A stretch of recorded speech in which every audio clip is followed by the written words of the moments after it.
Well, good morning, ladies and gentlemen. Welcome to the scheduled 9 a.m. June 16th Board of County Commission meeting,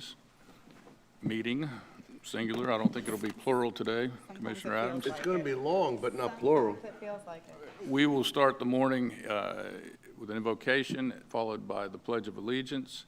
And the invocation this morning will be presented by Executive Minister Maria Puada. Please rise.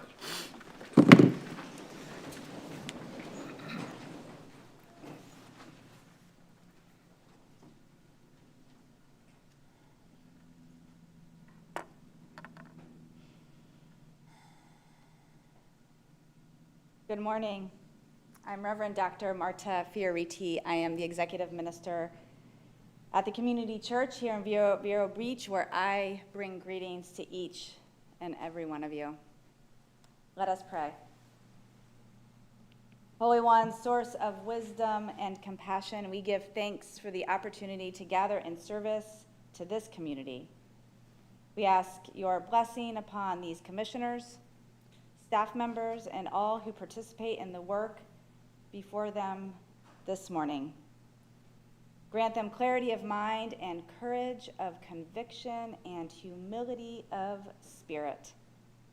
Help them listen carefully to one another, especially when opinions differ, and seek not only what is expedient, but what is just. May they remember the people behind every policy and every decision, the families seeking stability, the workers striving to make a living, the children dreaming of their future, and the elders deserving dignity and care, and those whose voices are too often overlooked. Guide this body to lead with integrity and compassion and a commitment to the good, to the common good. May their work contribute to a community where all people can flourish in safety, opportunity, and belonging. And may each of us leave this place having honored one another with respect and grace. Amen. Amen. Please join me in the Pledge of Allegiance. I pledge Pledge allegiance to the flag of the United States of America and to the republic for which it stands, one nation, under God, indivisible, with liberty and justice for all.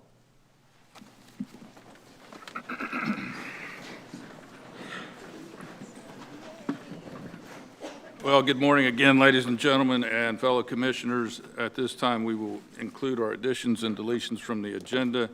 I will say that item 13I has been removed and deleted until a future date, commissioners.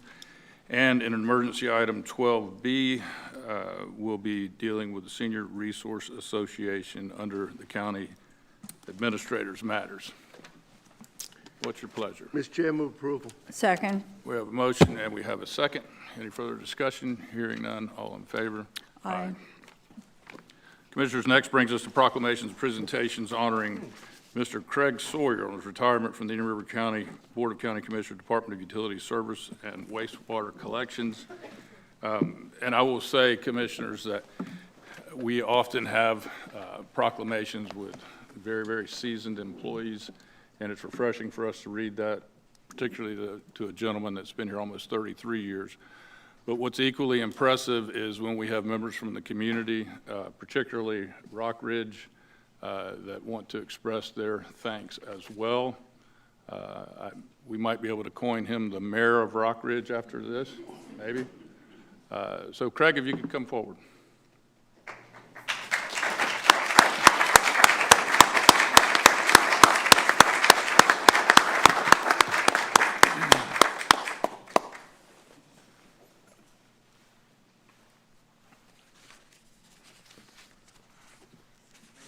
That's fine, Craig. Good morning. It's my honor to declare this proclamation honoring Craig Sawyer for his retirement from Indian River County Board of County Commissioners, Department of Utilities. Whereas Craig Sawyer will retire from the Indian River County Department of Utilities effective June 30th, 2026, and whereas Craig Sawyer began his career with Indian River County December of 1993. He began as a maintenance workers utility service, solid waste, and was promoted in September of 95 to maintenance worker 4 solid waste, and was further promoted in October of 96 to heavy equipment operator solid waste, and again was promoted again in October of 97 to utility service work wastewater division. And finally, in October of 98, he was promoted to lift station mechanic. Wastewater remained in that capacity, and until his retirement, he played a vital role in the building of the county's first vacuum system, where he has monitored that system for over 18 years. Whereas Craig Sawyer has served the county and the public with distinction and selflessness during his nearly 33 years of service, he was dedicated and his work was greatly appreciated by the employer, citizens, and co-workers alike. Now, therefore, be it proclaimed by the Board of County Commissioners of Indian River County that the board applauds Craig Sawyer for his efforts on behalf of the county, and the board wishes to congratulate Craig for his dedication and service to Indian River County for the last 33 years. Be it further proclaimed by the Board of County Commissioners and the staff that we extend the heartfelt wishes to Craig on his retirement, and this document is signed by all 5 county commissioners. Congratulations, Craig. Thank you.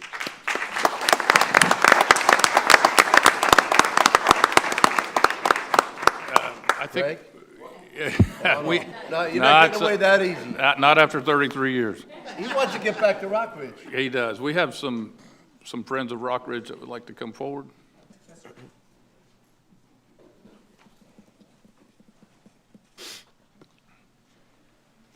Hey, Mayor. Good morning. Good morning. Chairman Lohr, our own honorable district representative, Madam Vice Chair Moss, Commissioner Adams, Commissioner Ehrman, Commissioner Flesher, Administrator Tikonich, Councilor Schuler, and Madam Clerk. Thank you for the opportunity to speak today. My name is Doug Oberbillig. I reside at 310 14th Street in Rock Ridge, and I am the president of the Rock Ridge Property Owners Association.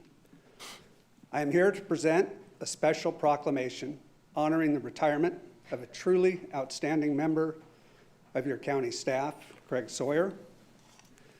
In speaking about Craig's role as an Indian River County wastewater lift station mechanic, it is easy to focus on his technical responsibilities. But today, I am here on behalf of the Rock Ridge neighbors, past and present, who wish to recognize the intangible difference Craig made in our community over the past 18 years. For us, he embodied what it means to be a true public servant. To honor his extraordinary efforts, I would like to present the following: a proclamation honoring Craig Sawyer. Whereas, after Hurricanes Florence and Jean hit the Vero Beach, Florida region in 2004, the Rock Ridge subdivision was described as a devastating mess. Because without power to run pumps, thousands of gallons of sewage mixed with 6 feet of storm surge backed up into the properties of 400 plus property owners, resulting in massive gutting and discarding of virtually all their belongings, including sheetrock, carpets, furniture, cherished family memories, and whereas, despite the losses, the Rock Ridge property owners and residents pulled together, uniting with local and federal governments to find ways to mitigate future flooding issues. And whereas, in 2008, one of those mitigations was the installation of an air vac sewer system that included an Indian River wastewater lift station mechanic by the name of Craig R. Sawyer. And whereas, over the next 18 years, Craig, while doing his lift checks, consistently went above and beyond. He returned loose pets to their anxious owners. He used personal funds many times, like when he replaced the wheels on a handicapped resident's bicycle. He attended his duties before and after every storm, whether day or night, only to return after his shift in his personal Jeep to help those he had seen in need. And whereas, Craig's helping hands played a large part in straightening out the mess we had been in after 2004, and as such, has been more than just a dedicated public servant to us. He has become a beloved friend, a trusted advocate, and an integral part of the Rock Ridge family history and local lore. And whereas, as testament to Craig's outstanding character, community impact, and the deep affection held by all residents, we formally and permanently recognize his extraordinary contributions to our neighborhood by proudly granting him an honorary lifetime membership to the Rock Ridge Property Owners Association with all the associated rights, privileges, and access.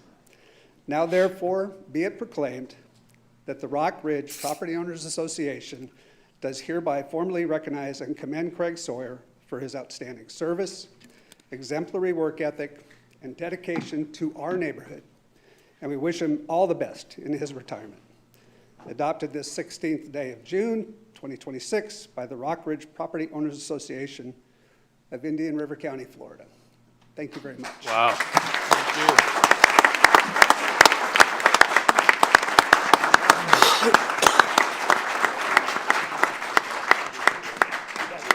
Wow. Thank you very much. Appreciate it. Well, thank you, sir. And Craig, thank you for your nearly 33 years of service. I can tell you, and I don't know if I want to speak for the board or not, but I don't know that we've ever had an association present an employee with a proclamation. For that, we are very proud of you. Thank you. This was a first. Come on up. How about the guys in the back? Come on up.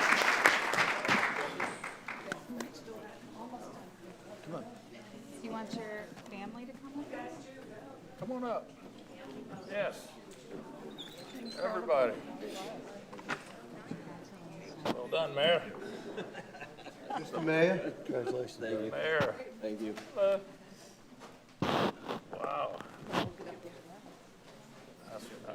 You might be Yeah, of course. That's fantastic. I want to say something. You don't know this. You told me earlier you don't know. What? You said you didn't know him. That's why I skipped you. I know when he was a cop. He was back. What? I was. You? Yeah. You didn't know that. I know it now. Oh, sorry. Jeez.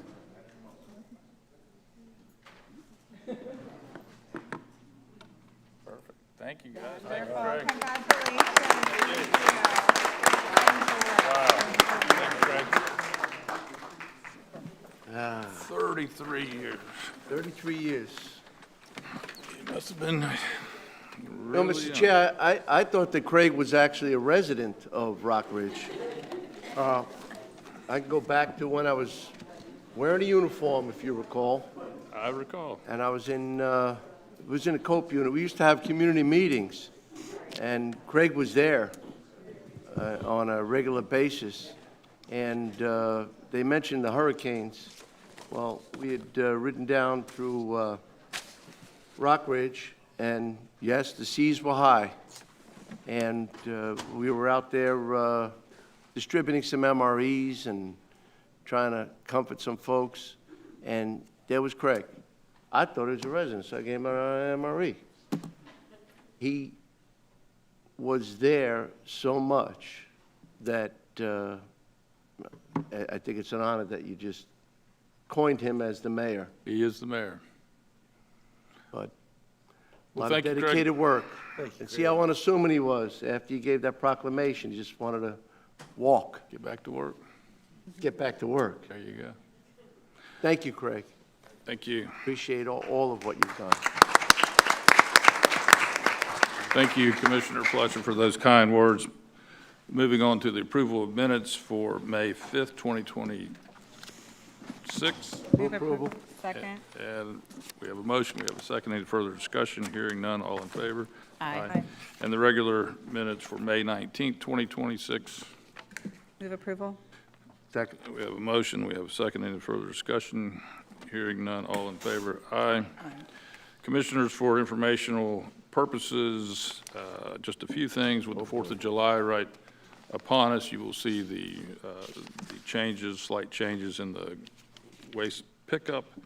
You'll see two City of Sebastian voluntary annexation But one very important item to mention is honoring Miss Victoria Potter on her retirement from Indian River County Clerk of the Courts and Comptroller with 27 years of service. I see Clerk Butler in the back, but I'm not sure if I see Victoria. So if you see her, please say hello, and thank you for her dedication. At this time, there's an opportunity for any public comment on agenda-related matters that are listed on the agenda. If you have any other comments, we will entertain those at the end of the meeting. Seeing none and hearing none, Commissioners, that brings us to the consent agenda. What is your pleasure? Mr. Chair, Commissioner Fleischer. move approval. We have a motion. I'll second that.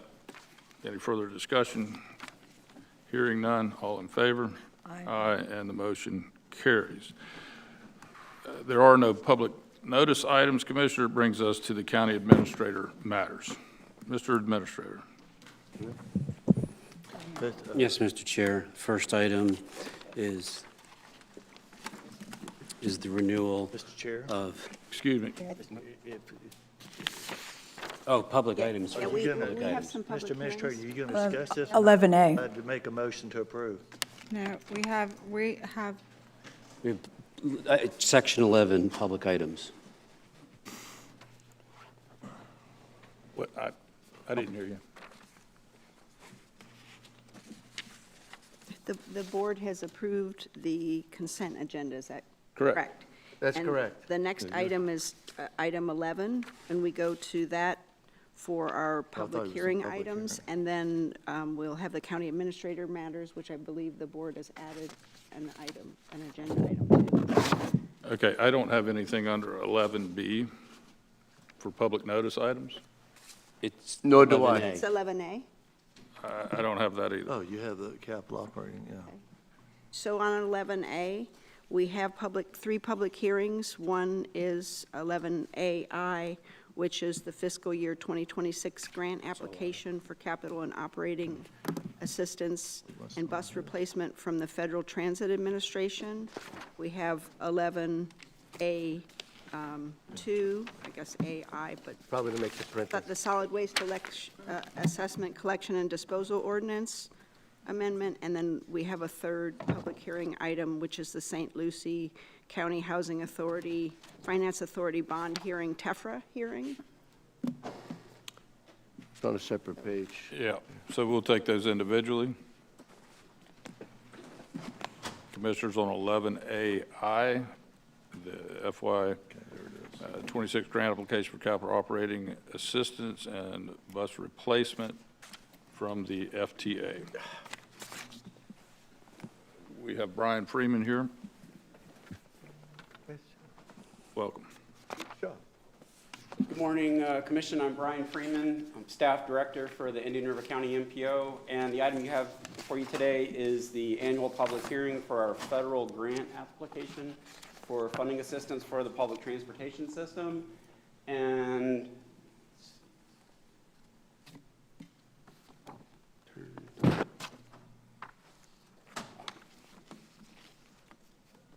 there we go, okay. Providing public transportation in Indian River County is really a partnership with the county functioning as the designated grant recipient and the Senior Resource Association serving in the role as the operator of the public transportation system under contract with the county. And I'll just note that Karen Deagle and Chris Stevenson are both here today from SRA.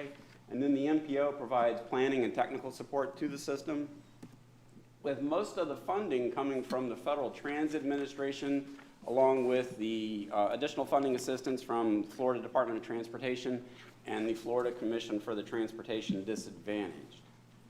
And the GO Line fixed route system consists of 14 routes that provide service throughout Indian River County, and those routes run 6 days each week, Monday through Saturday. And county staff did an analysis a few years ago using 2020 census data and found that just over half of the county's population lives within a quarter mile of a GO Line route. So if you measure on either side of a GO Line route out a quarter mile, you capture just over half of the county's population. And when you increase that distance to 3/4 of a mile, you actually capture 84% of the county's population within 3/4 of a mile of the GO line route. Ridership on the GO line has been in a continuous trend of growth over the last 20 years. And it's gone from around 250,000 passengers annually about 20 years ago to over 1.5 million with the most recent fiscal year that was completed. And that was a 17% increase just in that last year alone. We only had 1 year in that 20-year period where there was a drop in ridership, and that was the COVID year of 2020. And since then, ridership has rebounded. And due to the high level of ridership on the GO line, Indian River County's public transportation system has the lowest operating expense per passenger of any transit system in the state of Florida. And 2024 is the year that we have the most recent year that we have statewide data available. And the GO line provided service at $3.42 per passenger trip. And the next lowest system was Gainesville, and that was almost $1.50 more per trip. So looking at the grant application for this year, the requested amount is just over $7.7 million, most of which is coming from the Section 5307, which is the urban area program from the Federal Transit Administration. And there's also a little bit of funding that's coming from a bus replacement program that's known as Section 5339. I will note that the actual amount of the award will probably be less than that. We have not yet received notice of what the award amount will be, but should receive that information soon. And then just looking at the components, both capital and operating for the grant, for the capital costs of the system, the key thing to know is that the Federal Transit Administration essentially covers 100% of the capital expenses for the system. And that's because we're able to match the federal money with toll revenue credits that are provided from FDOT. And essentially that results in the capital expenses being 100% covered by FTA. And this year we have a request of just over $4.7 million for, this would cover replacement buses, bus shelters, equipment, and computers for the system, as well as additional funding for the North County Transit Hub and the Transit Maintenance Building expansion, both of which will be going under construction in the next year. And looking at the operating side, the request is for $3 million in operating assistance from FTA. The match for that will be a combination of state and local funds. The local funds will be funds that are already in the fiscal year 2026 budget, so it's not additional funding at this time. And one thing to know is that for every $1 of local money we put towards the operating of the system, we're able to draw down $3 additional dollars from the state and the federal governments. So that's a good return on investment for the local funding. And at this time, staff's recommendation is to open the public hearing, consider public comment, and then adopt the proposed resolution. And we'd be happy to address any questions you might have. Thank you. Thank you, Brian. At this time, I'll open public comment. Anyone has any comments about this grant opportunity? Hearing none or seeing none, I will close the public comment. Commissioners, Mr. Chair, move approval. Second. we have a motion by Commissioner Fletcher and a second by Commissioner Adams. Any further discussion? Hearing none, all in favor? Aye, and the motion passes unanimously. Thank you, Brian. Back on track, Commissioners, we will entertain 11A2, Solid Waste Assessments Collection Disposal Ordinance Amendment. Attorney Schuler. Thank you very much, Mr. Chair. This is an ordinance amendment in front of you to modify Part 2 of Chapter 204 of the Indian River County Code. This chapter in our code, Chapter 204, really regulates all things solid waste. If you look in Part 1 of the code, you'll see things like the solid waste generally ordinance regulations, how we cover franchises, sort of a lot of general things that have to do with how we regulate solid waste in the county. When you get to Part 2 of Chapter 204, you get to our solid waste disposal district. And this part of our code was actually created back in 1994, so it's pretty old. And this is an update to that part of our code. Back in 1994, the Board of County Commissioners established the Solid Waste Disposal District, and it talks about operational issues, and it also lays out a procedure whereby the Solid Waste Disposal District can levy special assessments to pay for our disposal of our solid waste. Last year, the board created Chapter 206 of our county code, which was a master capital and service assessment ordinance, and that was an effort to create some uniformity and consistency in how the board creates and annually adopts our non-ad valorem special assessments. The modifications you have in front of you today are really procedural in nature. They modify this Chapter 204, Part 2, to simply delete references, to delete the references to this separate special assessment procedure in this part of the code, and instead, these types of special assessments will now be created, annually adopted under our new Uniform Master Assessment Ordinance in 204. In Chapter 206. So I'm happy to answer any questions. Since this section of our code is so old, you'll see some updated definitions, and then really what you're going to see is sort of a deletion of the annual process to adopt the special assessment and a reference to Chapter 206 in our code. I'm happy to answer any questions about that. If there are no questions, I recommend that the board open the public hearing, take public comment, and approve this ordinance. Thank you. At this time, we will open public comment if anyone wants to speak on this particular issue. Hearing none, seeing none, we'll close the public comment. Commissioners, this is essentially is cleanup language that General Counsel Schuler has been working on for a while. What's your pleasure? Second. We have a motion by Commissioner Erman and a second by Commissioner Adams. Any further discussion? Hearing none, all in favor? Aye, and the motion carries unanimously. Next, Commissioners, is 11A3, St. Lucie County Housing Finance Authority bond hearing, Orchard Grove, TEFRA. This is an annual exercise, Commissioners. I see Chris morning. Hicks here, General Counsel Assistant. Welcome. Good morning, Chairman. Good morning, Commissioners. As you said, this is an annual exercise.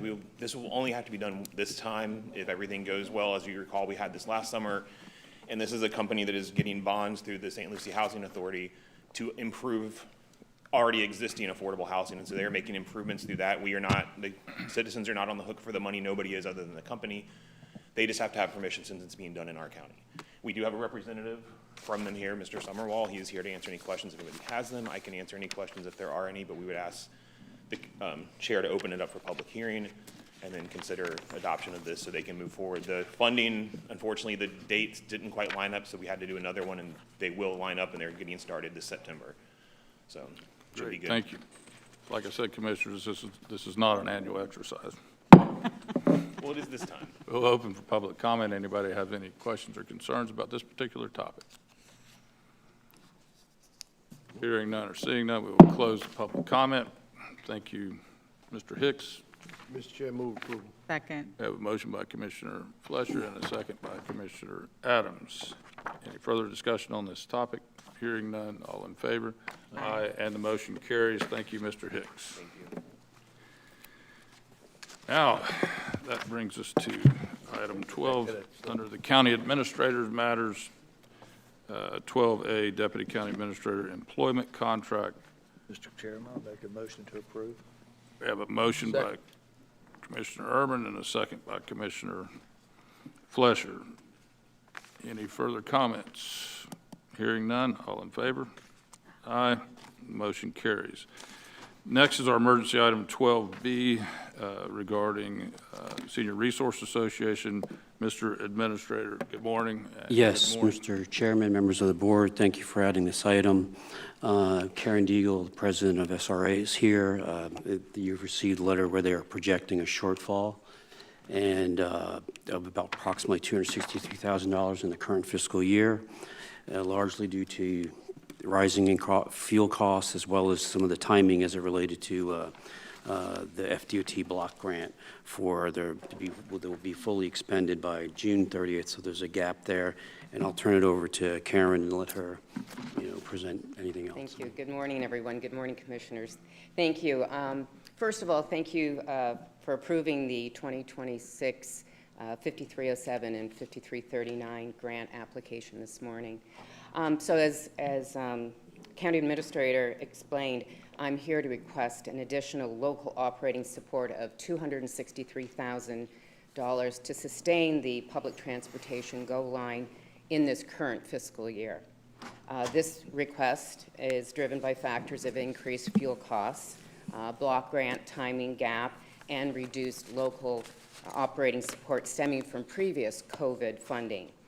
And if you would like me to go into more detail, I'd be happy to. And I also have, of course, Chris Stevenson, who's the Transportation Director, and Brian Freeman, MPO Director, here to answer any questions.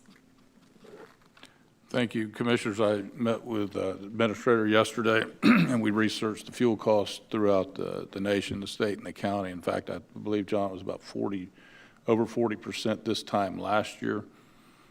And this is a crisis that we're all facing, every division, every department, every constitutional officer. What's your pleasure? Move approval. Second. I have a motion by Commissioner Flesher and a second by Commissioner Moss. Any further discussion? Hearing none, all in favor? Aye, and the motion carries. Thank you. Thank you.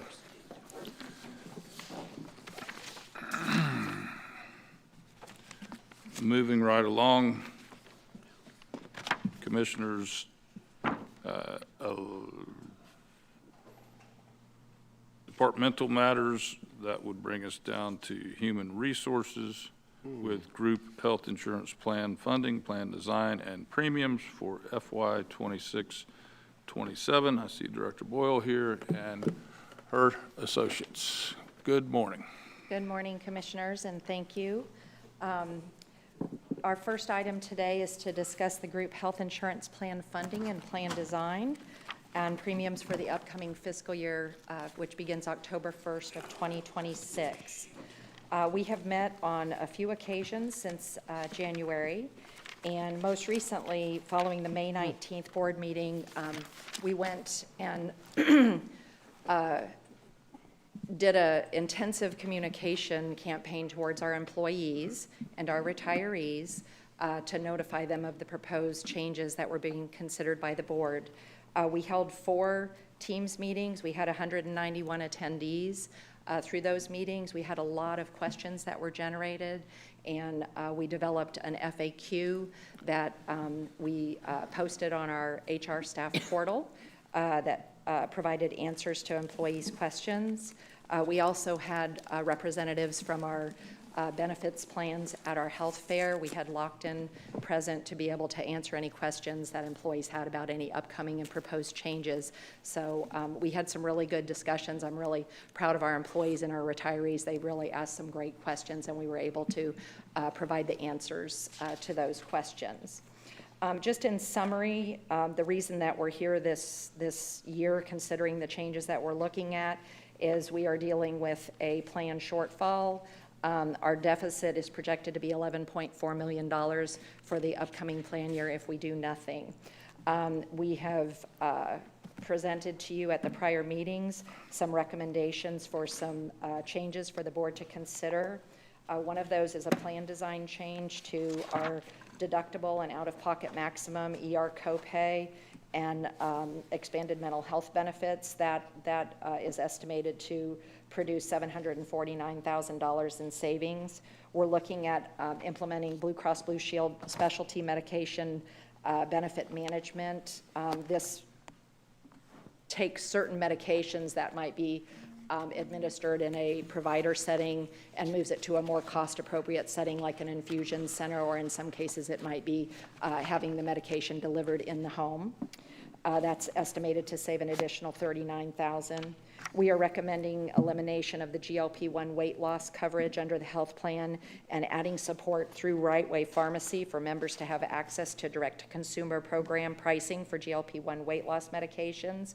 And Right Way would help transition our employees to the direct-to-consumer program so that they could access the medications and not have a break in coverage. Those savings for that program are $3.3 million.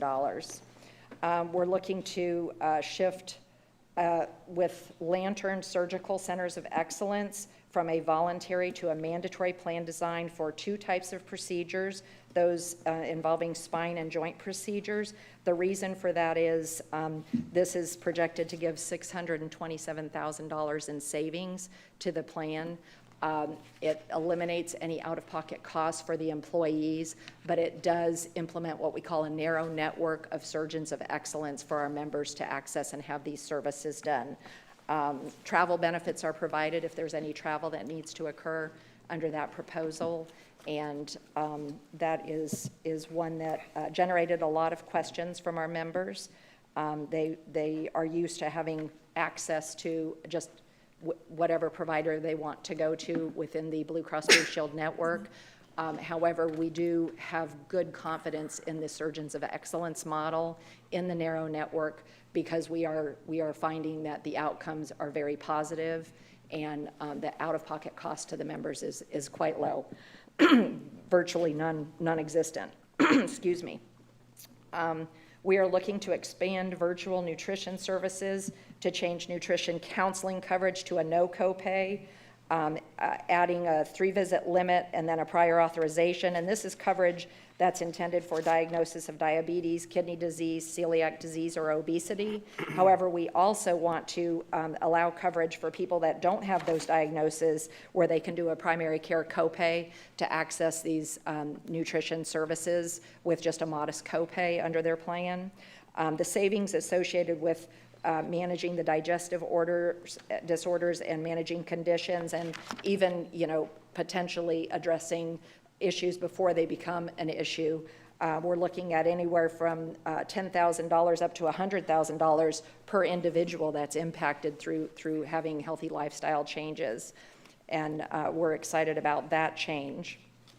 We're looking to expand mental health coverage support to provide expanded access through Teladoc for virtual benefits. This does not take away the brick and mortar access. Everybody would still be able to go to an actual on-site provider that they choose, but it just provides an additional availability of virtual benefits for our members to access. And we're finding that people are accessing it more and more it's just very convenient for them. So we're excited about that one.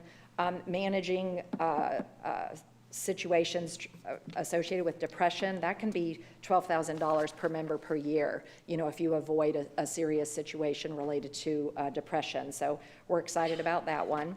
ALSUP, voluntary Medicare education and plan selection assistance for our retirees that are age 65 and above. There's no out-of-pocket cost to us to enter into this relationship unless somebody actually transitions from our plan and moves to a market-based plan. In that case, there would be a cost of $3,500 for them providing that service to that retiree. We're looking at increasing our plan funding by $7.8 million with a cost share between the employer and the employee. It would increase premiums for the employee by 25%. Retiree premiums would increase a little bit more than that. I think the range was like 31% to 33%, 34% for the retirees.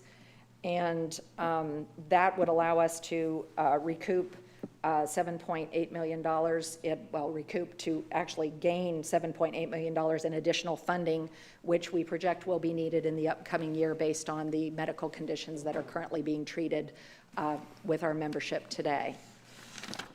And with that, I'll stop and pause. And Do you have that on those slides? I do. It's the same presentation as last year. We can go through it again. I would be happy to do that for you. So these are our goals: affordable, competitive, and sustainable. We went through our plan experience and our renewal strategies. This shows the 5-year cost increase for the last 5 years, where you can see that our spending has exceeded budget beginning in 24-25, and as well projected to exceed our budget in this current plan year, as well as the plan year that is upcoming. We're looking at having a shortfall this year of $8.1 million. Last year, it was $2.5 million, and then next year it will be more. This is information. Currently, we're at a $3.6 million deficit as of March 2026. We have 51 persons with $6.3 million in net claims, which is a substantial increase from prior years of high-cost claimants. Our GLP-1 weight loss medication, it accounts for 27% of all our RX claims costs, which is why we are recommending that coverage be transitioned to a direct-to-consumer program. Our health plan trend year over year is increasing in all of our categories, and the health insurance fund balance is reducing down at a pretty substantial rate. That last quarter, it reduced down by 20.31%, which was substantial. So the balance as of the end of the second quarter in fiscal year 25-26 was $17.1 million, down from $21.5 million. As I stated earlier, we are projecting an $8.1 million deficit. These are excerpts from our plan reporting that we get on the financials. You can see the overall stop loss loss ratio is 128.6% through March of 2026. This is just reflective of our high-cost claimants, the information regarding the weight loss GLP, and how that trend is continuing to increase. We don't see any downward trend there. These were all the different categories where we're seeing in every single category, our high-cost claimants as well as our non-high-cost claimants' expenses are going up. This is a report that is sent out quarterly through the Office of Management and Budget, and this is the one that we had through the March 31st, 2026, reflecting how that health fund is doing. And this is another look at our drivers of our health plan expenses. Our high-cost claimants, we've got areas related to cancer, prescription costs associated with some pretty critical medical situations. We've got maternity, neonatal, and congenital issues, and neuro and musculoskeletal issues that we're dealing with. These are the projections that the actuary has stated. If we do nothing, this is where we're looking at a 44.6% rate increase or $11.4 million in additional funding. However, we're recommending this one here where it's a 31.6% rate increase. The stated increase is $8 million, but what we're projecting is with the rate increase, we may have a little bit of a migration from the gold plan to the silver plan, so we're probably going to bring in about $7.8 million in additional premium for the upcoming year. This is an overview of the cost-saving renewal strategies that have been recommended to the board.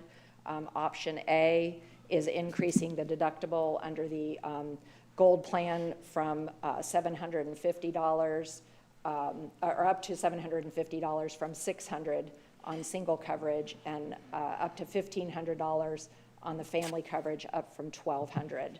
We're looking at increasing the out-of-pocket maximum under the gold plan up to $4,000 and $8,000.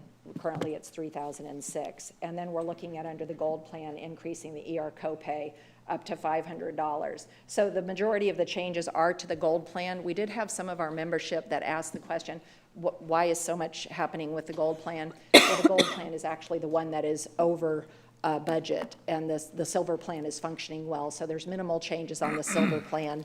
The gold plan has the more of the changes recommended, and that's expected to bring $749,000 savings to offset future costs. We went over the medication management, the removal of the GLP-1 and the direct-to-consumer program. I do want to say on this screen, if you'll look at the very bottom where it says annual cost for that elimination of the GLP-1 direct-to-consumer, that $33,000, that does not exist anymore. That Right Way did tell us that, no, they're able to do it without any additional cost and provide that support. So your savings will be the full $3.3 million for that recommendation. The Lantern benefit, it's interesting how you can get such substantial savings out of a small number of members. We had 20 members with surgeries in the joint spend that totaled up to $512,000 under the medical plan, and we had 10 members with spinal surgeries that totaled up to $593. So that's a little over $1 million for 30 members.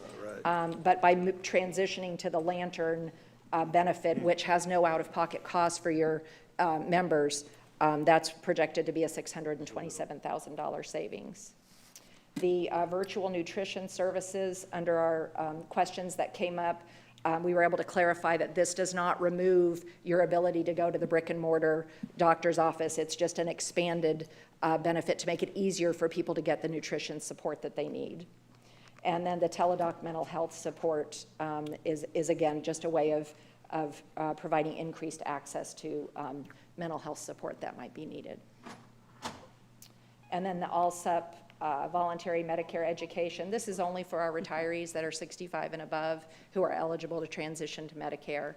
And we believe that this will really be beneficial to them. And in fact, we've already received some phone calls from retirees who are interested in talking with somebody about this and evaluating those options. So if this is approved, we will be working with Lockton to provide access sooner to ALSUP than later, to allow our retirees to start, looking at what options might be available to them.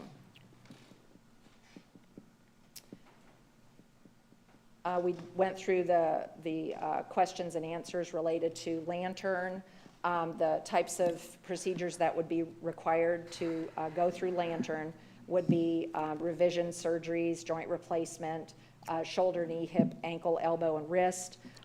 Common replacement or common procedures might include joint arthroscopy, ligament repair, rotator cuff repair, knee replacement revision, and hip replacement and revision.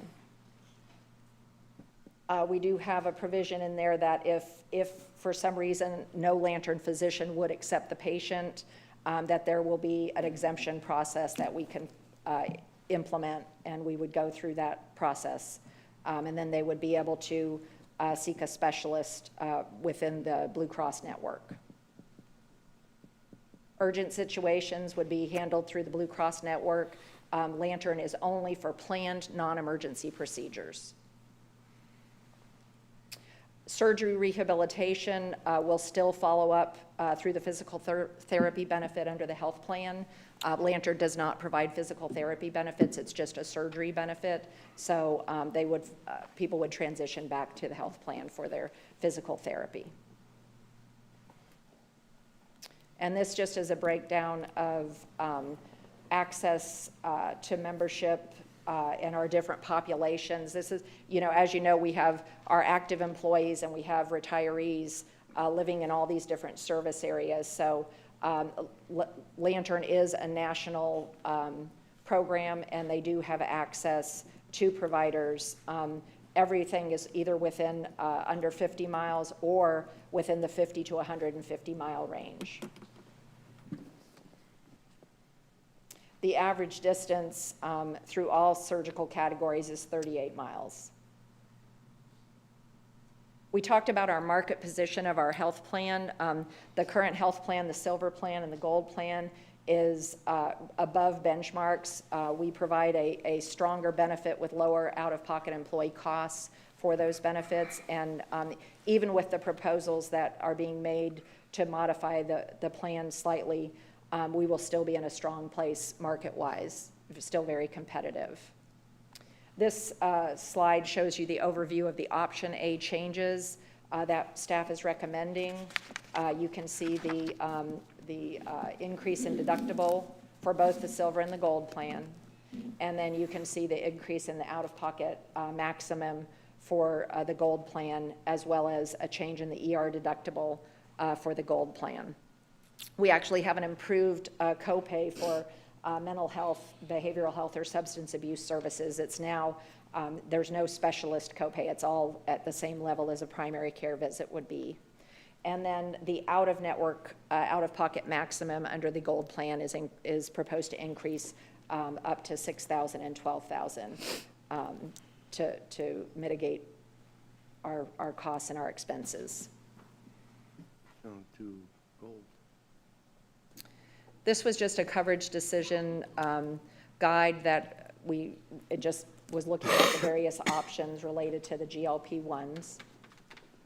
And the direct-to-consumer pricing, it's really interesting. Some of the questions that came up related to that was, what's the cost that, I would experience if I needed to get my medication through the direct-to-consumer?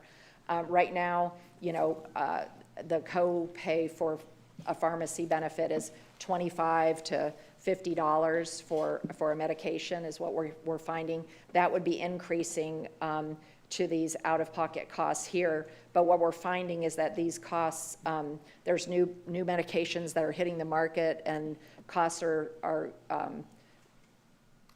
changing all the time. They seem to be improving as opposed to getting any worse. So the good news about Rightway is they will be watching that market for us, and they will be working individually with people to transition them to the best option that might be available for them. If there's recommendations for potentially considering a medication change that might be more affordable, they'll actually work with the provider to walk them through what that process might look like. This is just an overview of the average Lantern savings for joint replacements or spinal surgery, so you can see that it's pretty substantial when you're looking at the type of coverage that's offered. You're looking at a savings of 59% on your joint replacements and 64.2% on spine replacement surgeries. So those are some pretty substantial savings. This is an overview of the virtual nutrition services that we're looking at to expand to our membership. Again, it does cover all brick and mortar as well as virtual in-network dietitians through Nourish or Teladoc. So we're excited to see how this might help support our workforce in a way that we haven't supported them before. And this is just an overview of the contingency pricing down at the bottom. We would pay ALSUP if there is a participant that voluntarily selects alternate health coverage. And that potential savings is driven by if a retiree chooses to go off of the plan, that would be a reduction in our costs, our future costs, estimated to be about $400,000 annually.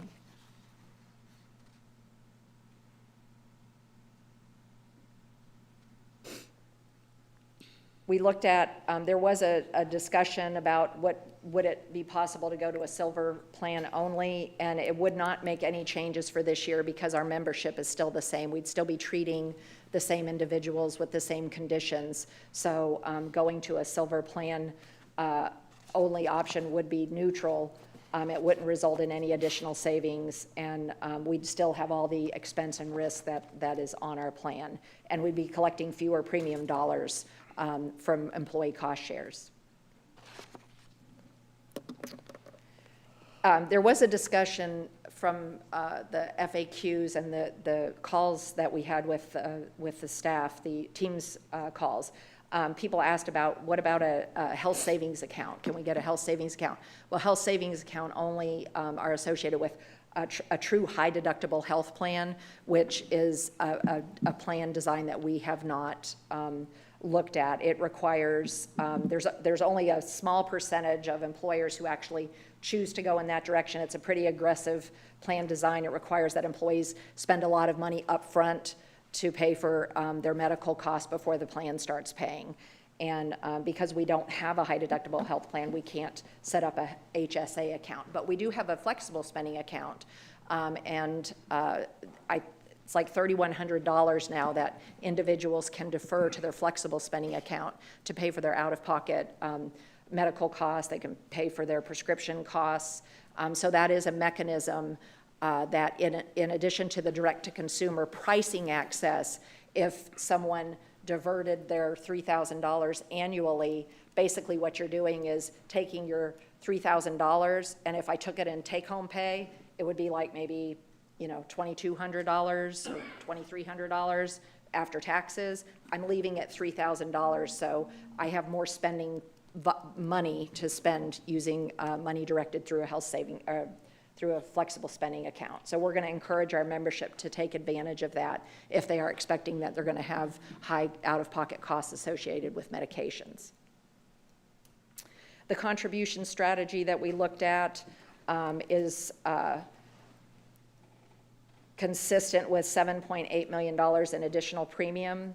It's a 25% increase to our employees, and the employer's costs is going up by 31.9% on the single coverage and 33.9% on the family coverage. So the employer total cost is $6.8 million, and we're just right around under $1 million for the employee contribution costs under that proposal.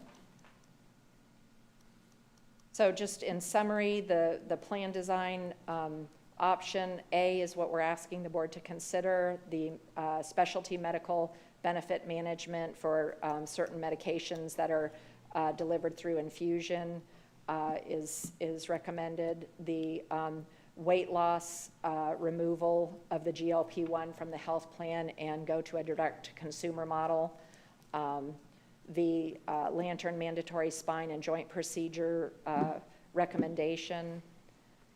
The expanded nutrition counseling coverage to include Teladoc nutrition support, expanded access to mental health support through Teladoc, and a partnership with ALSUP to support our retirees who are Medicare eligible with considering options that might be available to them in the marketplace. And then as well as our funding increase that we've recommended for the cost share between the employer and the employee. And with that, I will answer any questions. Well, Suzanne, I want to thank you.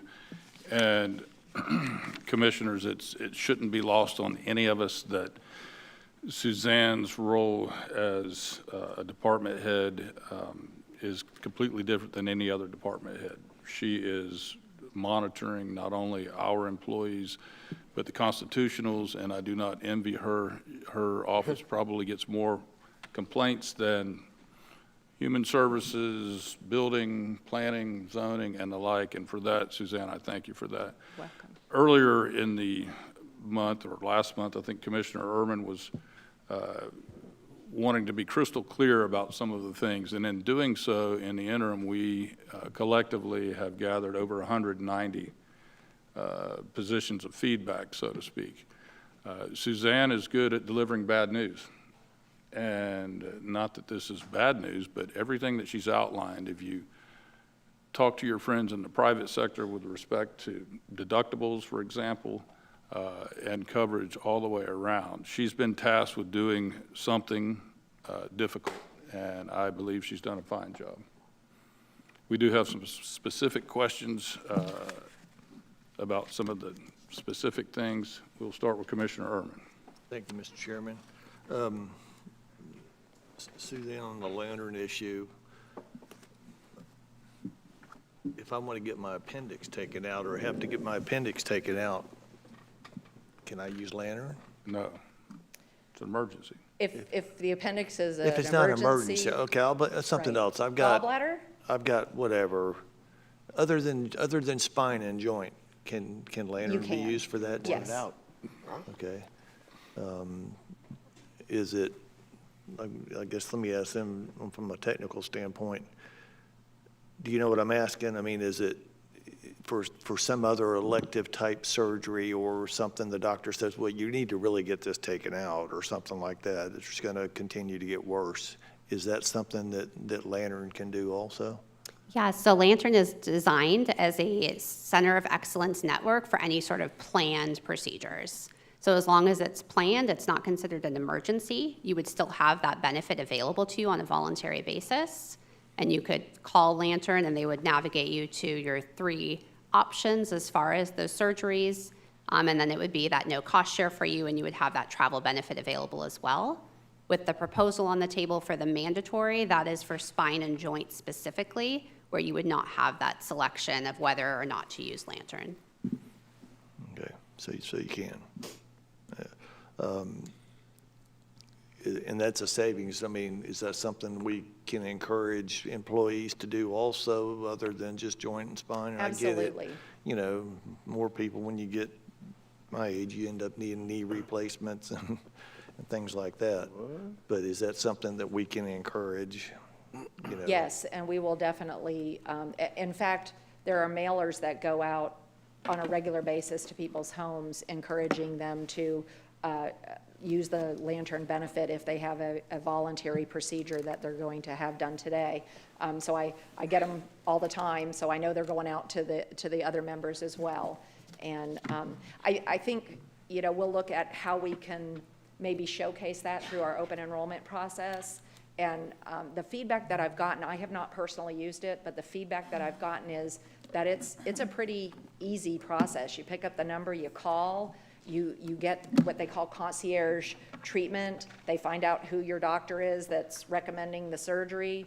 They will take the heavy lift of making sure all your medical records are transferred over.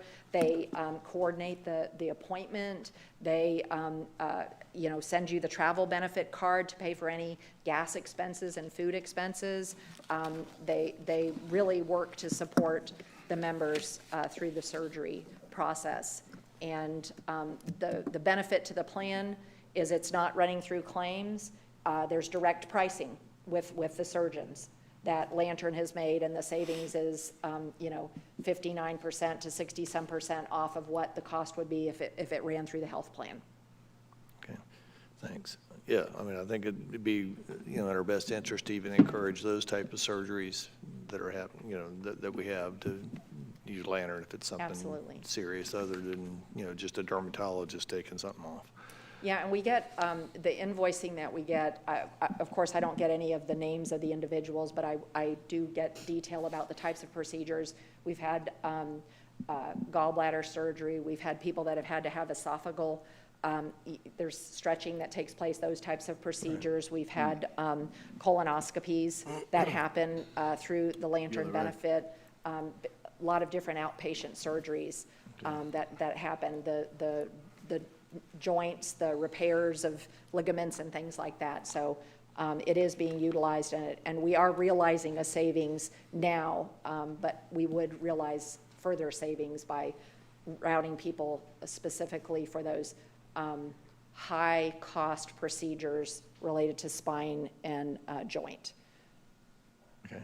My next question is on the retirees and those age 65. I know Yes. we've had this conversation out of this room about ALSIP and stuff like that, and I think it's a great idea, but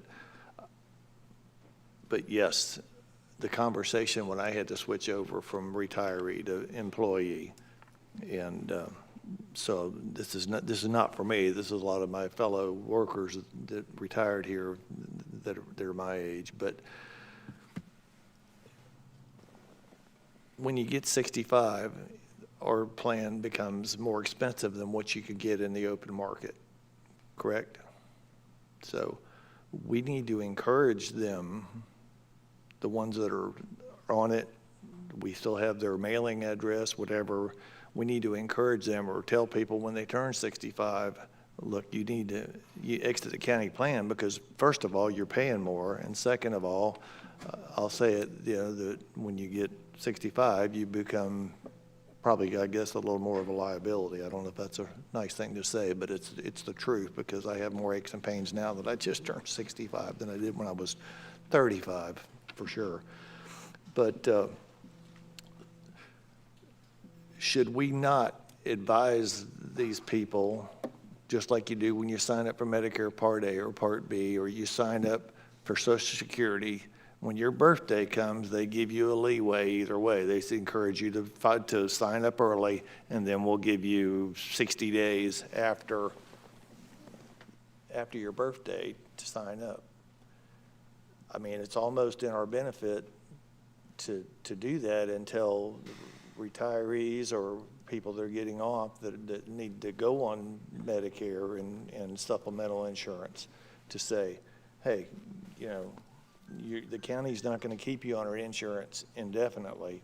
You are going to have to move off the insurance plan, and we can put a time frame on it. Right. We can match what the federal government does with Social Security or Medicare. So there is Florida statute that gives a retiree from a public agency the legal right to remain on our plan for their lifetime. So Right. we're not able to say that you have to go, Okay. but. We can encourage it, though. We do encourage it, and we currently Okay. encourage people to work with it's an association of volunteers through the SHINE program, but ALSUP is a professional company that does this as a part of their business. They're not volunteers. They're paid Right. to provide professional assessment, one-on-one. What's your situation? What type of medication are you taking? What's your medical needs? How would that compare to these marketplace plans? What's your Part B premium? What would your premium be under, say, a Medicare Advantage plan or a true Medicare supplement? Because the county's plan isn't a Medicare supplement. It's just a regular PPO plan. So a lot of our retirees are going to find that their cost in regard to premium, deductible, co-insurance, and co-pays that they're having under our plan today, they would drastically reduce their out-of-pocket costs by moving to a true Medicare supplement or a Medicare Advantage plan. Right. So that's what we're really encouraged by, even though we put in every single letter to retirees, and Marcella has them sign things about age 65 and, you know, consider other options that are out there. It's a hard path to navigate on your own.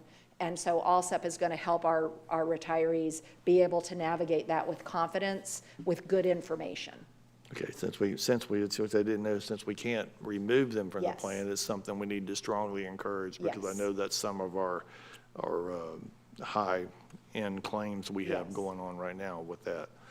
The other thing about retirees, I'd like to present this to my commissioners, fellow commissioners, is that, speaking of the retirees have taken the biggest hit in the percentage of increase, even though they have a subsidy in it. And I don't know if you want to briefly explain to maybe what the subsidy means and what it does for the Right. retirees before I finish, so we Sure. make that clear. So we have different subsidy arrangements with our retirees.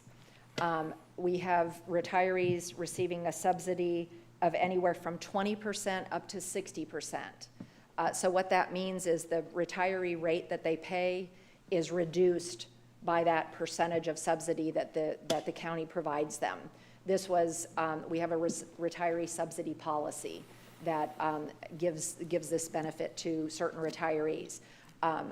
After a point in time, new hires that come on board with Indian River County that are going to retire, there is not a subsidy benefit, but they still have the statutory right to stay on the plan. So what we're finding is the people that aren't receiving the subsidy, when they hit 65, they're moving. But what we're targeting for the ALSUP are the people who are receiving the subsidy, but don't know that they could actually have a better option out there, even without subsidy, you know, that it might be less expensive for them to move.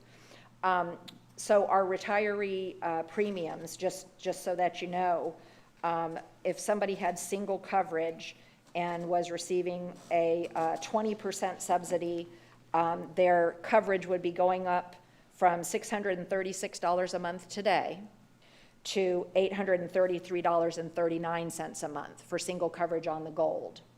For the member that might be receiving a 60% subsidy for single coverage, their premium would be $318 today. It would go up to $416.70. So you can see how that subsidy substantially changes the price of coverage. I also have retirees that have insured their families. They either have a spouse or a spouse and dependent children that are covered. So that relationship, that premium relationship carries over. So our retirees for single coverage, their rates are going up 31%, 31.04%. And for family coverage, it's going up 32.61% for family. So similar to what the county's paying as an increase on the employer perspective, that's about what the retirees are experiencing. And some of the retirees that were on the call, they said, well, how come such a big hit? Couldn't we have done it, smaller incremental changes? And we did talk about that last year, about doing a rate increase last year. But the decision was made that we would withhold that increase. We had a good fund balance at the time. So unfortunately, this year is the year that we're hit pretty hard, and it is hitting our retirees pretty hard. Because like I was said, now, thank you. And the retirees are being hit with a 32% increase when everybody else, so the employees are a 25% increase. And they do get the subsidy, but I think it would be wise for us to look at making everybody 25%, the employees and the retirees, because the retirees that I know of they're pretty much on a fixed income with regards to, they can get Social Security and stuff like that, but some of them that this retirement, is their main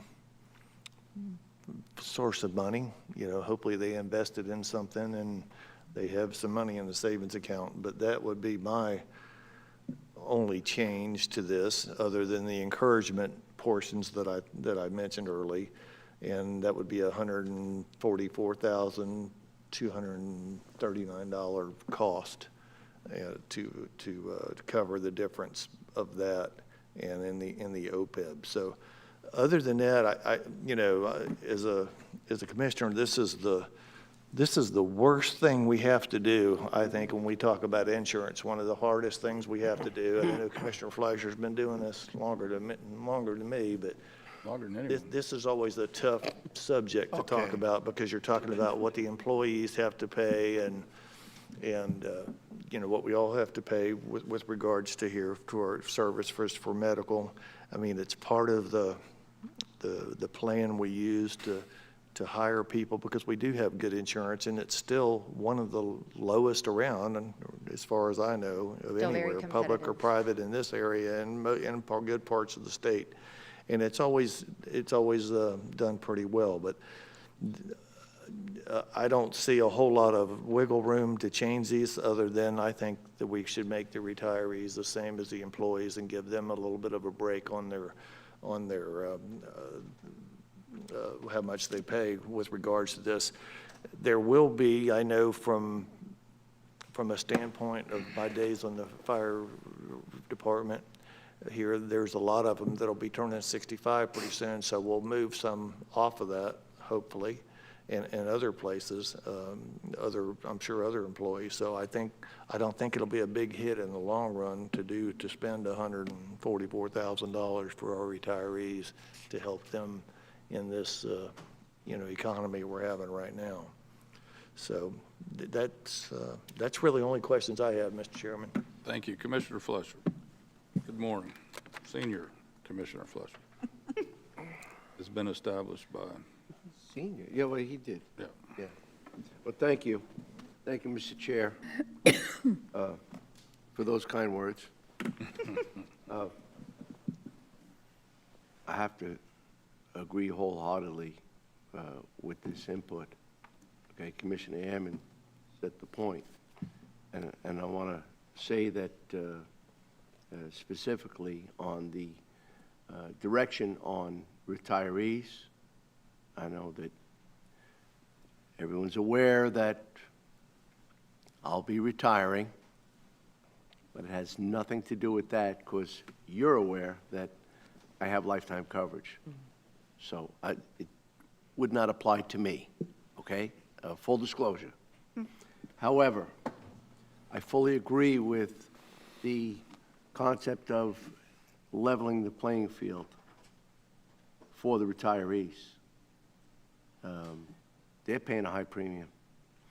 And can reflect back to 2008, 2016, where we had to do something for our retirees. And it is unfortunate, you know, when you're shopping, you're looking at retirees, and everybody thinks, well, they're in the golden time, and they have a nice pension. Our retirees are negotiating chopped meat at the grocery store, as we all are, because of the high cost of insurance. Insurance, I'll tell you what, if we abolished insurance across the board, we'd all be happier. I don't know what position we'd be in, but between the homes, vehicles, and health and life, we spend a large premium in insurance, insuring our future. So, with that, as I stated, I agree with so much of this, and to level the playing field, also want to talk about the clinic. I know we're going to be talking about Yes. that. I also want to talk about some of the communication that we're doing. Are we doing a communication with the retirees on a regular basis? Do we offer that to ensure that they're up to date with what is happening? So following the May 19th meeting, we actually went and identified the retirees that we didn't have email addresses for and made one-on-one outreach to try to attempt to get email addresses so we could send communications to them. Some of the challenges are related to mailing addresses. We have had situations with retirees that were perhaps they transitioned to an assisted living facility or a nursing home, and trying to get a family member. So we did do a strategic communication push, if you would, and we sent emails out to all of the retirees that we had emails for, and then mailed out information to the individuals that we just had mailing addresses for. So I think we did a really good job. I'd like to thank Marcella and Dan in benefits. They focused on that following the May 19th meeting. To be able to do that. And then, of course, for open enrollment, in fact, a discussion with Marcella this morning, as she said, I've got to get my retiree letters ready. And I said, well, we'll have some information today, and then we'll be able to get information out to our retirees so that they can be informed. And related to the ALSUP benefit, related to any premium changes, and related to plan design changes. Reason why I ask it is that, you know, we look at, and again, there is some difficulties. Again, people move on to, they move out of state, they move to assisted living environments. There are many categories of a barrier of communication, but I think we need to up the strategy, because if we're relying upon, and if we, and I look back at the inception of the clinic, I'll talk about it a little bit. It was slow to go. It did not take off like wildfire. Now, it's a very busy place. And I believe the retirees can also benefit by participating in that facility, reducing costs and reducing future costs. And I think a relationship has to be established, and we need to kick it up a little bit. That's one of the recommendations. In addition, we discussed GLP-1. We finally got to the end zone, as we say. But when it was about the 50-yard line, we talked about the transition, and I think the consultant recommended that Right Way would be doing a referral at a cost factor. Is that correct? There was an initial fee of $33,000 for providing that service, but now that fee has been waived, and they will transition any member who is on the GLP weight loss medication to a direct-to-consumer program. for no additional cost and provide them support. At no additional cost? Correct. I just want to show, so that was absorbed somehow? Yes. And, okay.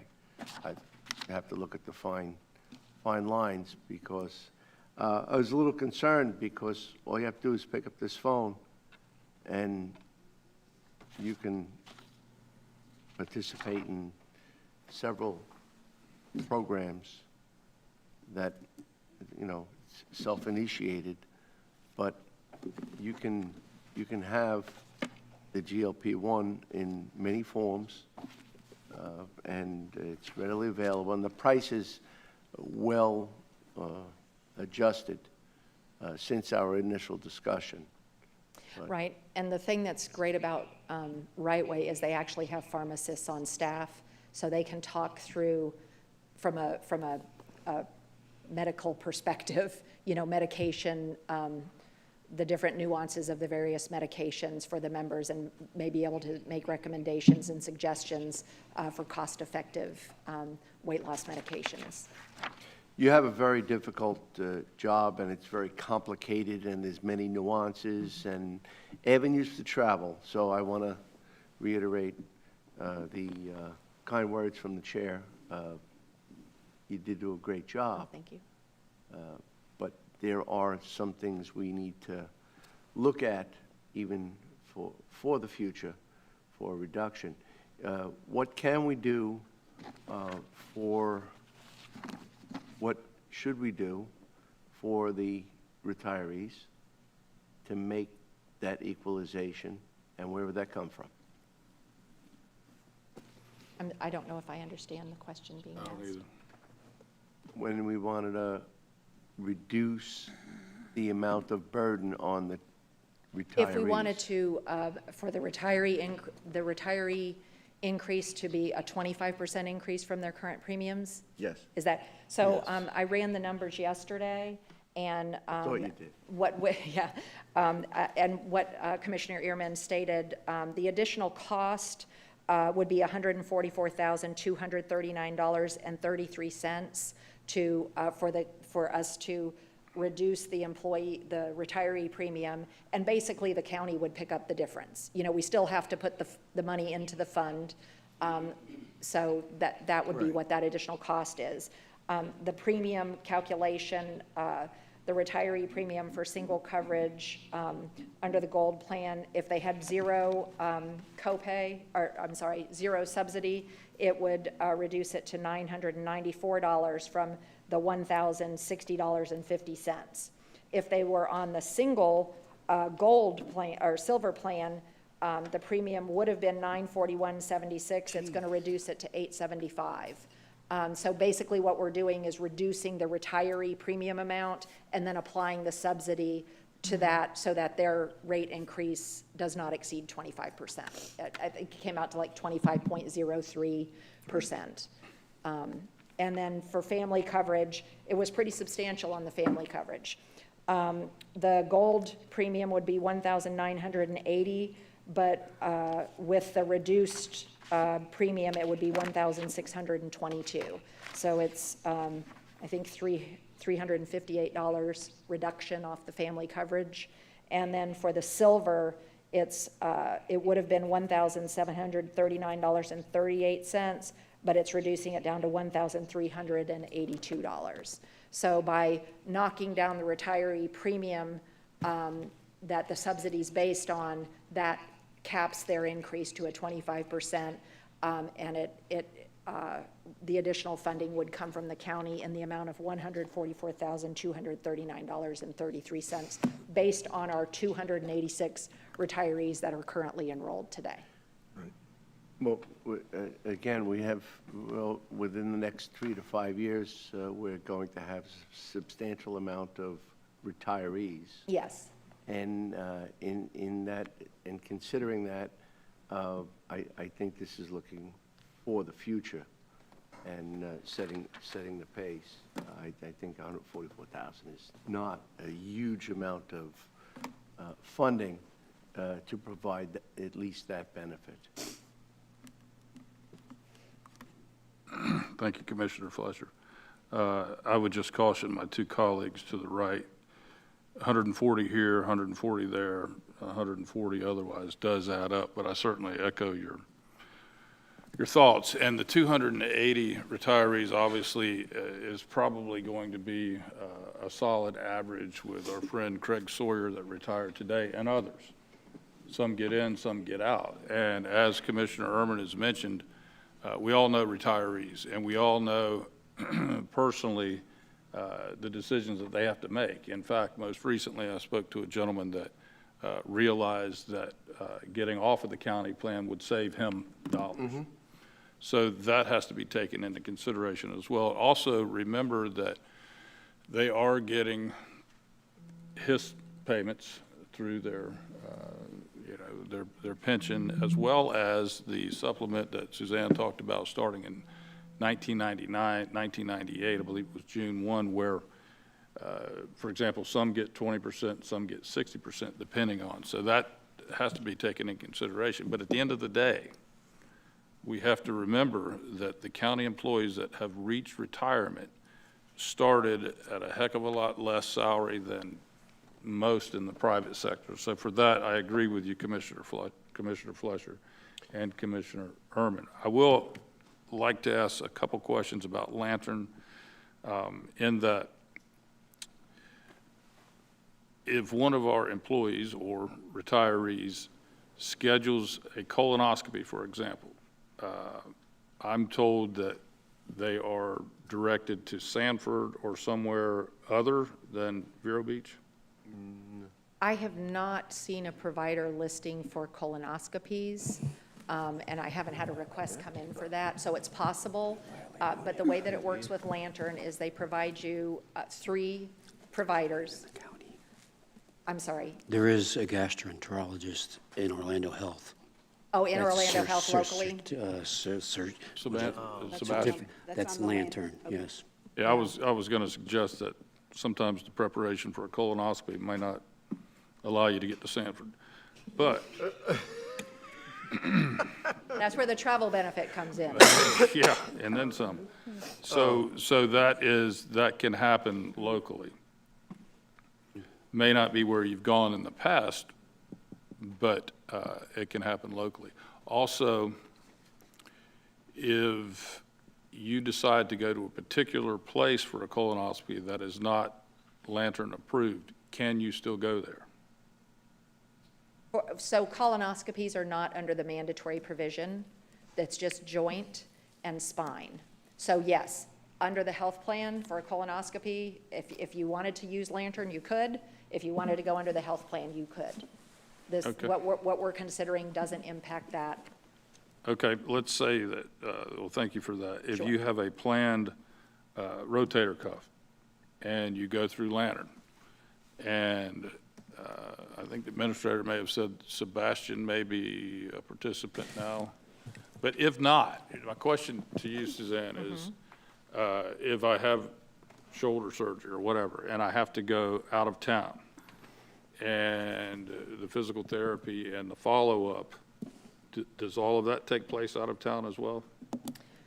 So the surgeon providing the surgery would handle a follow-up visit as well. But a travel benefit is provided to cover the cost of getting there if you had to go to that follow-up visit. Usually there's one follow-up visit following a typical procedure, and then you're good, and they transition you over to physical therapy, and then you go through that. That's the normal routine. Now, But if you needed physical therapy, you're back in the health plan. If there was, and the wonderful thing about Lantern is their complication rate or revision rate is like below 1%. I think it's 0.6%, which is because they focus on surgeons of excellence and they have a very high criteria. If there was something that needed to be done, you wouldn't have to go back to that provider to get it done based on the information. And Rachel, perhaps you could provide a little bit more information about that. Correct. So again, to Suzanne's point, the revision rate for Lantern is very low, which is what makes them the center of excellence. So if there was any sort of complication, which we wouldn't expect to happen, Lantern would work with the member to be able to utilize their health plan locally if they had traveled initially for that procedure to avoid having to leave again. So that is a benefit. And then additionally, I'll remind you that there is an exemption process if there's not a provider within, the mileage range. That exemption process can be initiated, and so that member would be exempted from having to use a Lantern provider for spine and joint. So that process does exist if there's an access issue. Okay, thank you. And finally, I would like to say that, we can't, nobody's going to be happy. We're not going to have the perfect plan, right? So we have to be somewhat flexible with respect to that. And at the end of the day, we're trying to do the best that we can, within our so-called budget. So thank you, Commissioner Adams. Sure, thank you. I still have a lot of the same concerns that I voiced throughout this whole process. So I think it's been a very consultant-heavy process. I don't think that there has been enough done to craft the process or customize the process to us. I feel like what has been given to us could have any county or city's name stamped upon it, just as a study that's given out. That being said, I also, agree that we need to do something, that things have to be done to bring those prices down. I'm just a little disappointed in some of the options that we're being given because I don't feel like they are reflective of what is in the best interest of our employees and/or our retirees.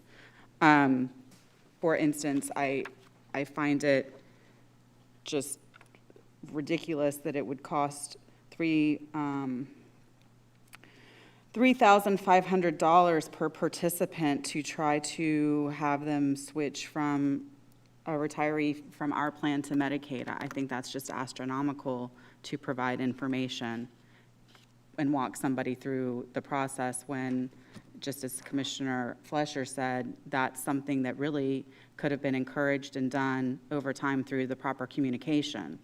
I don't disagree that we need to transition them. I disagree with the option that we're being given to transition them. I appreciate that Right Way has waived the cost for transitioning or providing information for GLP-1s. My whole issue with that was not that I had a problem with us not covering it, is that we weren't going to give information to people to help them get there. That being said, what I was really looking for was, well, I think apparently Commissioner Flesher, we might have been on the same page and didn't even know it. No way. Was just reaching out and That's giving the people, sunshine thing, I know, working well, on you stuff. never know. Giving people the websites and the opportunities to go to know where they need to fill out that information to basically check the box that my insurance no longer covers this and participate in those programs, because that's all they have to do. But when we first started this conversation, that wasn't anything that it was even presented, and it could have been as simple as an email that wouldn't have cost us anything. So I'm glad that Right Way has decided not to charge us on that. The virtual nutrition services, I'm happy that that's included and that we're going to offer expanded opportunities there. However, it's my understanding since this process has started, I've had several employees reach out to me that they are actually utilizing nutrition services locally, and that is being covered by insurance. So I have concerns that perhaps we don't really know what our insurance is and is not covering. So that gives me an added level of distrust with what is being presented to us today. I really have a major concern with Lantern. I know that these are, not emergency procedures, but I don't like limiting people to who they might be able to choose and giving that control to a corporate entity on the other end of the phone versus the patient themselves. And every time we seem to ask questions about the provider network, there hasn't been a lot of ability to answer that question as to what providers are local and what providers are not. I'm glad that we keep hanging our hats on centers of excellence and surgeons of excellence, but, we haven't been able to talk about what that criteria is to become one, how many are in our community.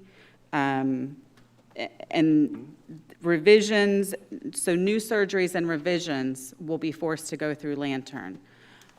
If you have a revision and your current doctor is not a surgeon of excellence, you will be forced to go to a new doctor for that hip or knee revision. And if I had a hip or knee surgery, I don't know if I would be comfortable with the only option being some new surgeon revising somebody else's surgery if it was necessary. So I do have concerns about that. The last thing I'll say is, something that I have been saying, and I said this 5 years ago when this came up with high-cost patients, and when we had to deal with that several years ago, there's still no strategy really being presented that would address the high-cost claimants that crop up about every 5 years, it seems like. We have to deal with a year or 2 years where there's an extreme amount of high-cost claimants.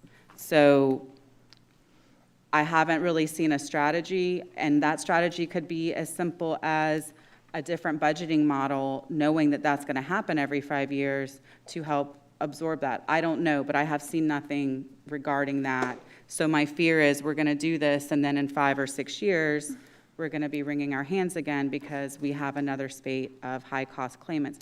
At no fault of their own, it's the way medical issues work. I get that. Everything kind of runs in phases, but we're going to have a self-insured program. That's something that should be considered prior to it happening, and I just haven't seen that.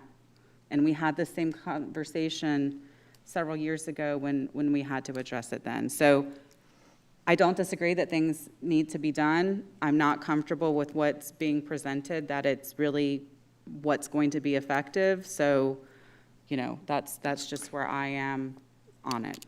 But I appreciate the conversation.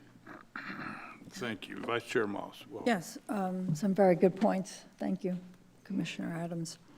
I had questions just on the retirees. I think you said that it's no longer available, the subsidies to retirees, like new people. New Yes, employees are not offered subsidies upon retirement. Is that correct? Right, for somebody like me, for example, that hired in 2016, I'm not eligible for a retiree subsidy from Indian River County because I was hired after 2011. So the subsidy offering was only for people that were employed prior to a certain date. And then those subsidy amounts are based on when somebody initially hired and when they retire, as to what percentage they qualify for under the retiree subsidy program. So if you know, what years were the subsidies offered? You said it ended in it's like 2011? 98 through 2011, 1998 I through believe. 2011, approximately. So what was, if you know, what was the rationale behind that? I mean, you stopped it a long time ago, or we stopped it a long time ago. It but- was budgetary. It was funding. There was a change from a budgeting perspective where you had to allocate funds out of your current budget to fund future benefits for retirees. So when that happened, it was taking a very large portion of agency budgets to fund future, they call it OPEB. You may have heard that discussion. So that OPEB funding was becoming a greater and greater liability. So many organizations decided to stop providing a subsidy for future employees, but they had a commitment to maintain what was already promised to the retirees that had Well, been. yeah, I mean, that's the number that caught my eye. The current amount of county-paid subsidies is $1,982,242. That's I mean, we're concerned about 144,000. We're already paying almost $2 million. So, I mean, that's huge.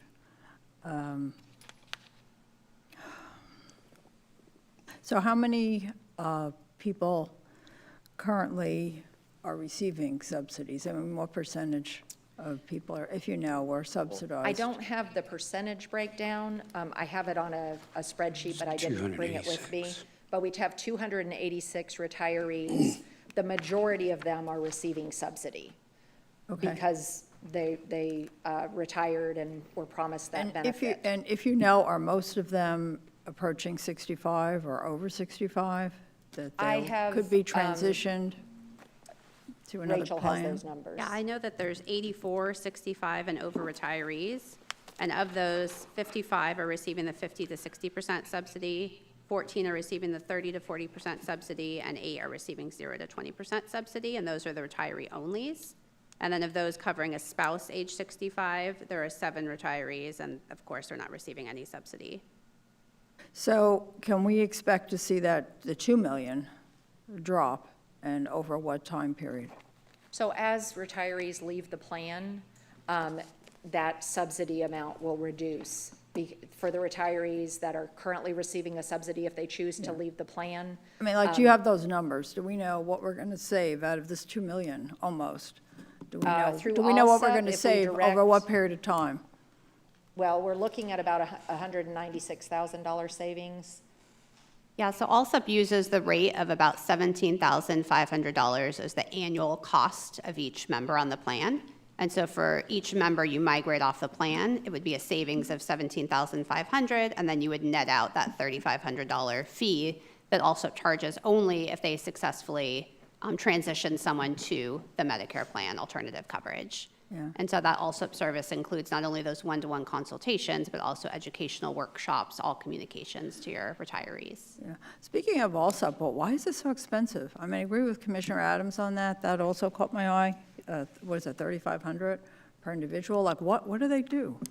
So they'll go as far as completing any Medicare forms that need to be completed. They will completely hold the member's hand from start to finish. So it truly is like having your own personal concierge to enroll you in Medicare. And so it's can be a very challenging, overwhelming process to members. How many forms are there? I mean, seriously, we've all dealt with government forms for all kinds of things, but, you know. Sure. How many forms are there, just out of curiosity? There would be a form to enroll in the actual Advantage plan or supplement plan. And then if someone needed to enroll in Medicare Part A or Part B as they're turning 65, so that could potentially be 3. So certainly, yes, a person could complete those on their own, but it's just part of having that expertise service. And again, they're only compensated if a member actually completes the enrollment into Medicare. So just for having that comparative value, they're not charging anything for that. No, I'm not in favor of that. I could not support that. It's too much money. One of They the get a reasons. commission? Is that what you said? They get a commission if somebody signs up? No, they're only compensated the $3,500 if someone enrolls. So they're not compensated if someone doesn't enroll. Isn't that the definition of a commission? I'm sorry? Isn't that the definition of a commission? Yeah. So it's a contingency fee. A commission would be a percentage of something, but the way this was structured is a contingency fee. The reason why we are recommending that ALSUP provide this service, we in HR, Marcella, since she's been here, Ann Rankin, when she was here, she would have discussions with retirees related to other plan options. However, we can't provide advice on plans. You have to have like an insurance license to be able to serve in that capacity to somebody. So we can point them and direct them, and we've been pointing them and directing them to the Medicare.gov website where you can do some online things. We've walked them through that process. We've been pointing them to the SHINE volunteer program where you can go and meet one-on-one with volunteers that can help explain different options. But we haven't been able to serve in that capacity of really providing the level of support that results in people actually transitioning. Because they just don't feel comfortable about it, and we can't encourage them one way or the other in our capacity as the employer. If something were to, it could come back on us as the employer. You told me to do this, and now look. And so we would be placing us in a risk that we're not. And I would just like to add that as a licensed Medicare provider, part of their licensing, they're required to provide a clear selection process, and if it does not work in favor of the member based on their individual prescription needs, medical needs, the cost of everything compared to the county plan, Allsup will, in all good faith, tell the member to stay where they're at. And so they would lose their license if they were providing incorrect advice to the member, which is what allows them to maintain that license. And so it would be no different than just referring members out to a local individual agency who would also be paid that commission or compensation only if they successfully wrote that Medicare plan. So it would be the same concept as the individual market. We're just recommending this particular vendor because we've had a lot of experience with them, with our other clients, and other clients have been very happy with their work. Yeah, I don't know, And the I trade-off still is- can't support it. I do have one more question. On Lantern, again, I share Commissioner Adams' concern with that, with directing people. How are we going to, how are you going to monitor over time outcomes of doing that, and also patient satisfaction? I mean, how do we know that that's the right choice? So Lantern gathers information on patient satisfaction, so we would rely on them to report that back, as well as any feedback that you get directly from patients. Well, I In think you terms need of- like an independent audit kind of thing. I don't think you're going to have Lantern reporting on Lantern. So as it relates to outcomes that we can measure as locked in, the information that we receive, we have the ability, because of the data feeds that we get from Indian River County and from Lantern, to understand and actually estimate what we would have expected the savings to be based on what Lantern proposes and sets their estimated savings rate versus what was actually realized. All right, I'm not talking about savings, though. I'm talking about medical outcomes, patient outcomes, and patient satisfaction. I mean, how should we know that we are doing the right thing, we're doing right by patients, by our employees? We can get some picture of that through the claims, understanding things like readmission rates, complications, et cetera, as well as the total cost of care for that member. We don't have a level of detail to see that individual member's outcome, right? So we see the claims, so we see the very objective experience of the member. We don't quite always get a picture of what that subjective experience has been. Lantern is quite a well-established vendor in the employer space in terms of directing those surgical centers of excellence, or those surgeons of excellence, based on pretty rigorous criteria that they have to meet around their outcomes, complication rates, Yeah, and revisions. maybe you already said it, but how many years have they been in business, Lantern? I don't know that I have that answer. I know that Lantern first approached us in 2017. There were initial discussions back at that time. Well, maybe this is something we could do internally, just to make sure that, you know, I mean, we might think we're doing a good thing, and it might not be a good thing. You know, if patient outcomes are not what they should be, if patient satisfaction is not what it should be, I think we need to know that. Thank you. Thank you. Commissioner Fletcher, if you want to bring it in for a landing. Yeah, we'll bring it in for a landing. Yeah, you already identified that I'm on the other end, right? You are. Okay. You know, I heard Commissioner Adams, you know, you amplified something that a little bit concerned, and Commissioner Moss as well, and Commissioner Airman. You know, we have to look out for the ultimate patient. That's what our job is. Our job is not to give something out there. I just want to reflect on something. When I was wearing, about 30 years ago, I was wearing a uniform, and you know what the cost of insurance was? $12. $12.75. Wow. Single, family, diversified, and it was considered the gold plan, okay? Now the gold plan, you're giving up half your Social Security check, if not all of it in some cases. Wow. And then, as we're mentioning the years, I'm reflecting back, and I'm gonna bring up Lantern. When Lantern was, only because you say tomato, I'm going with tomato, okay? There's a big understanding that we had in the past, about 2019, about what Lantern was.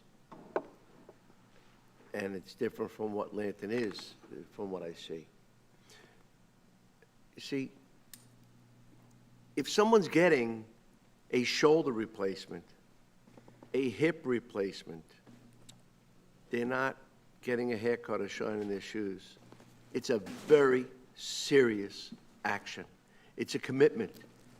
It's well explored, well defined. We ask for referrals. We talk with individuals. We look at the background of the surgeon. And with that, whether it's successful or not is in someone else's hands. It's a very important decision. And when Lantern was brought forward, it was considered an option. You can choose to go to Lantern. You can get different service. Or you can go to your own physician. Now, I understand that's not the case now. And if that's not the case, we're not doing the right thing by our employees. So currently, the Lantern is a voluntary benefit. Under this It's not what it sounded proposal, like. under the proposal that's before you for consideration, the Lantern benefit, a portion of it would remain, voluntary, but the joint and spine portion would be mandatory. We would be directing care to the narrow network through Lantern, and that's what results in the estimated savings. To your point, it is a change from what it started off as being completely voluntary for all services. So this is just a proposal before the board. Yeah, very nice, just a proposal. Yes, but this Okay. proposal is transitioning two types of procedures through Lantern, the joint procedures and the spine procedures, to be mandatory. So it is important that we understand that October 1, under this proposal, those types of procedures would be mandatory through Lantern. Well, If that was the proposal that was adopted by the board. wow. So, you're amplifying my point.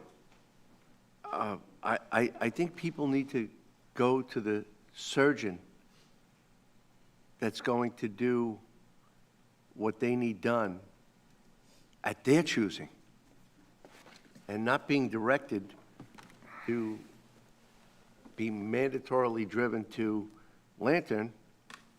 Again, there may be very fine surgeons, but a hip and a shoulder, a spine, is something that takes grave understanding, exploration, and choosing to have the right gifted hands to do the job. I don't think we should be doing, we brought up the compensation. That is a commission. That referral is a commission. I don't know how we're just choosing words to soften the blow, to change it, creative writing. And it's not being mean, it's a commission, very much so. And earlier, we said you'd be able to go to the doctor of your choosing. No, we're not. No, we're not. There's a dichotomy here. And could you clarify it?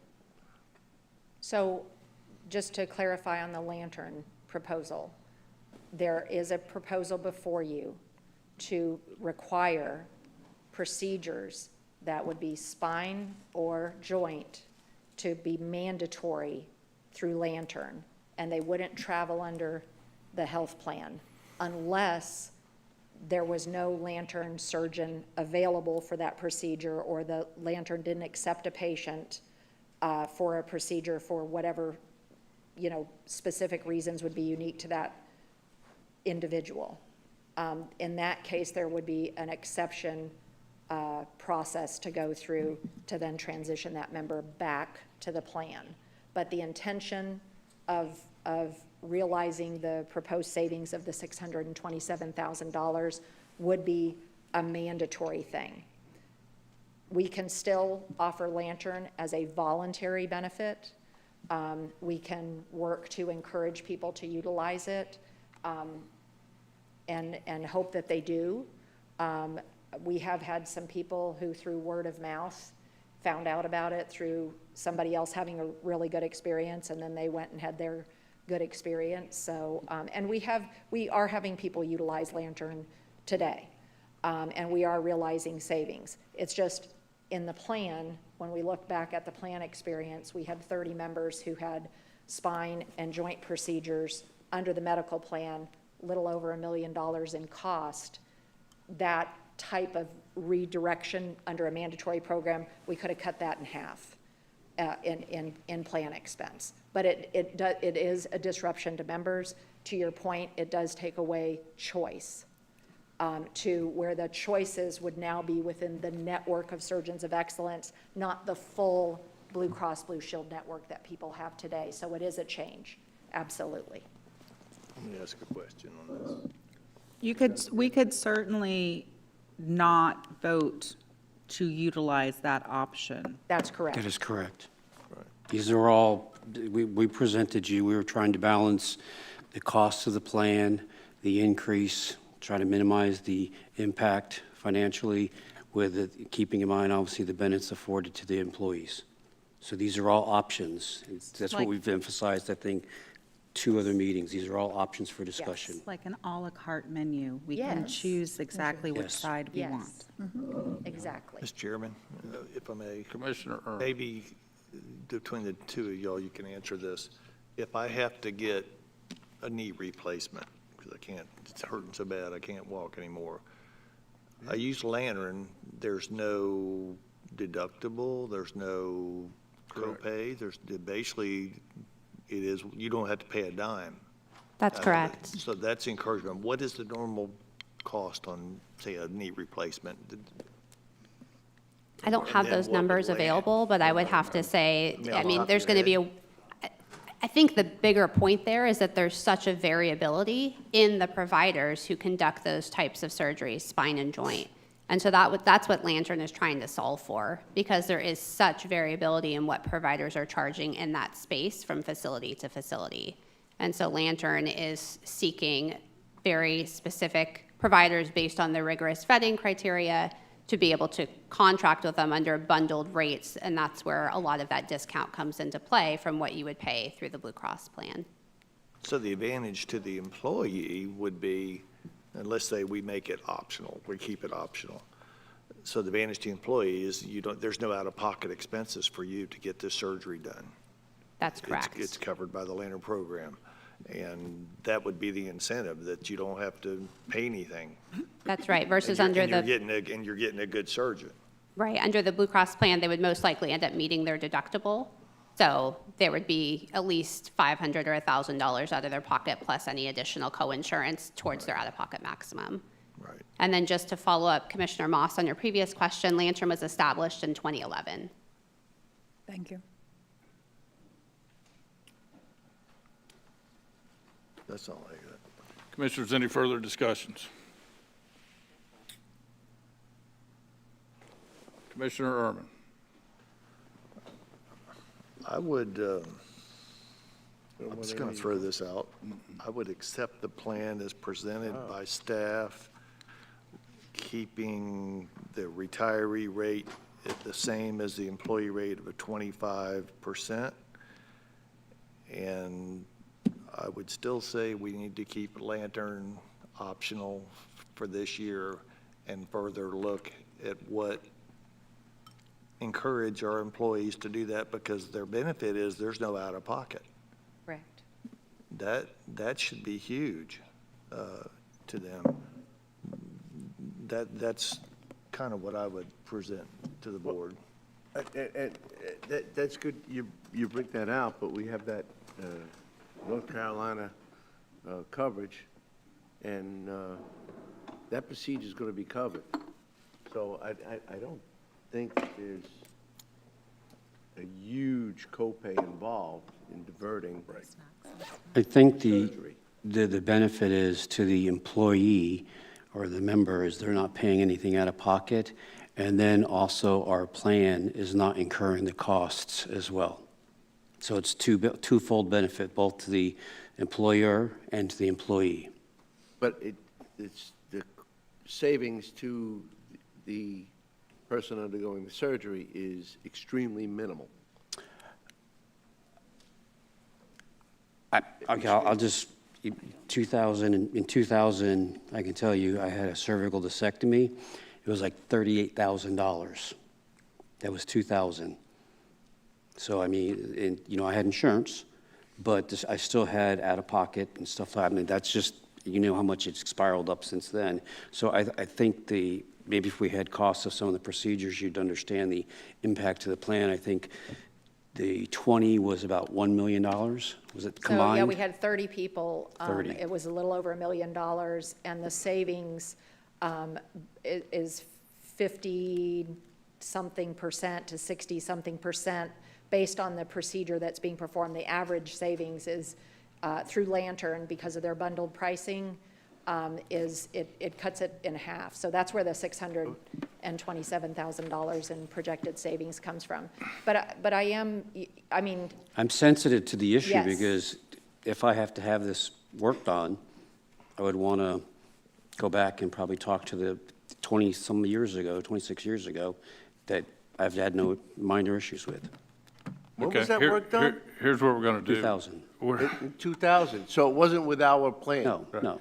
I just want to Commissioners, here's what we're going to do. We're going to take a recess until 11:15. I'm going to ask the administrator to meet with Suzanne and our consultants, talk about Lantern, give us a price of it being optional or the retirees. We will resume at 11:15.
Time now is 11:15, and we will resume our Board of County Commission meeting June 16th of 2026.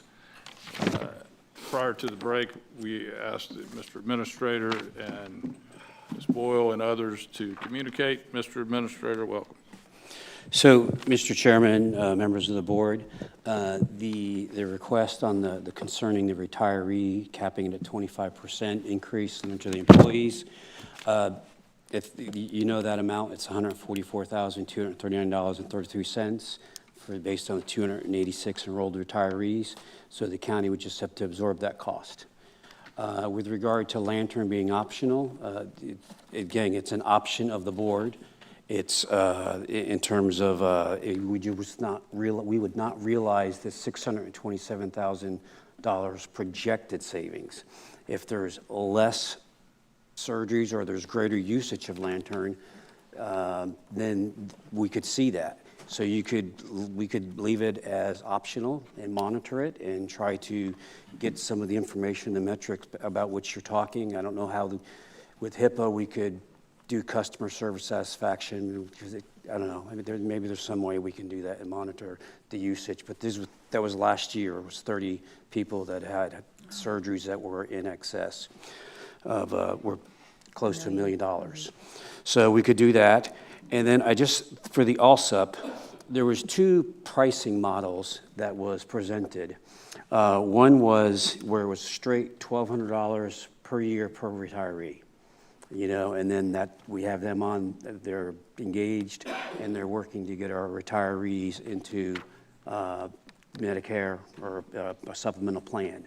And we chose the one that's been recommended is because we're spending $17,500 on average. That's just the premium. That wouldn't include if any of these 65 or high claimants, it wouldn't include any of those costs. So but at a bare minimum, you're looking at it's $17,500 and they're successful. And as was noted, we can't provide that service ourselves because our benefit administrator or benefit advisor, they're not licensed insurance agents. They don't have a 220 license, nor do they have the requisite license related to Medicare. So we can't do that. So this was a service that was being presented as an opportunity if they were successful in migrating somebody from our current plan coverage to the voluntarily to go to Medicare and or supplemental, that would reduce the cost to the county by $14,000 that particular year, and then that would accrue every year going forward. I mean, actually going to whatever the amount is. So that's entirely a decision by the board if you want to pursue that. It's what we do right now is we advise them of the Medicare website, and we also provide them the information related to the volunteer program where they can get the requisite information from people that are more qualified and more, I think, licensed to provide them. It's just volunteers, and so they go to a training program, and but they aren't licensed. That's just peer-to-peer, retiree to retiree. Hey, this is what I did. This is what I learned. This is what I'm familiar with, and they walk people through the process peer-to-peer. There's no charge. That's through the SHINE program. And then on the Medicare.gov website, you can actually enter in your own information and shop the market as just a consumer. On the Medicare website, you can shop the supplemental plans, Medicare Advantage plans, and Part D pharmacy benefit plans on that. Yeah, so in the end, I think what the purpose of looking at ALSUP as a solution was to help drive those retirees that could benefit, as not just they benefit, but we would benefit as well. So it was a matter of a potential cost savings.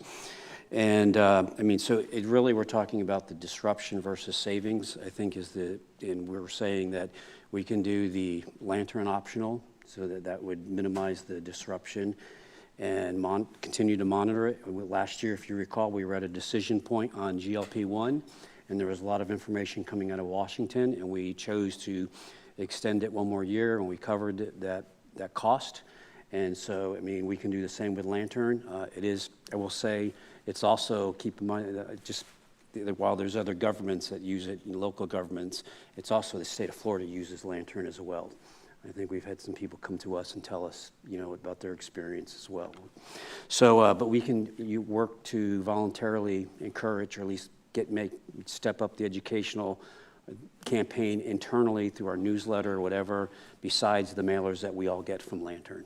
Right, I appreciate that, Mr. Administrator. One thing that we, I think all have collectively recognized, and Commissioner Adams specifically, I don't want to say it's frequent that we have spine and joint situations, but if we adequately inform our users the fact of the essentially zero cost, I think that becomes either word of mouth, but more importantly, the agency will put those thoughts out, and that will redirect them. So I appreciate that. So with respect to the funding, Mr. Administrator, you're looking at 140,677, as opposed to last year, as we all know, the deep dive that we took because of GLP.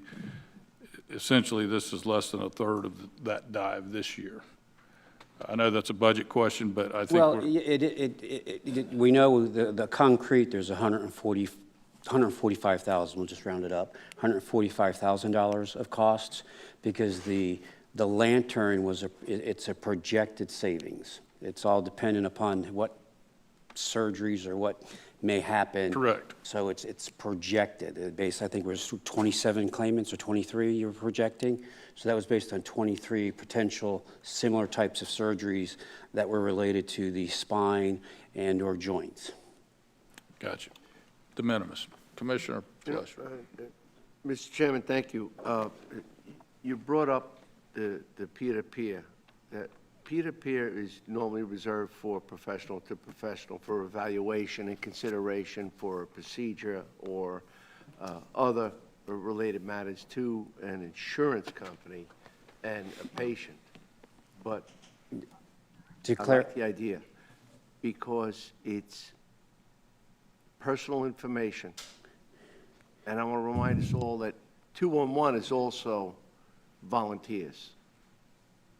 Okay? They have some training, but they're volunteers saving lives. So that's a tremendous benefit. We often say that talk is cheap. Communication has the highest value. And I really do believe that coupled with that and an outreach to our retirees, and again, you've identified that there are some difficulties, but a concerted effort to ensure that we can actually reduce the burden for the following year, just with some communication principles being applied. Thank you. Mr. Chairman? Yes, I Commissioner. want to address the Allsop thing real quick.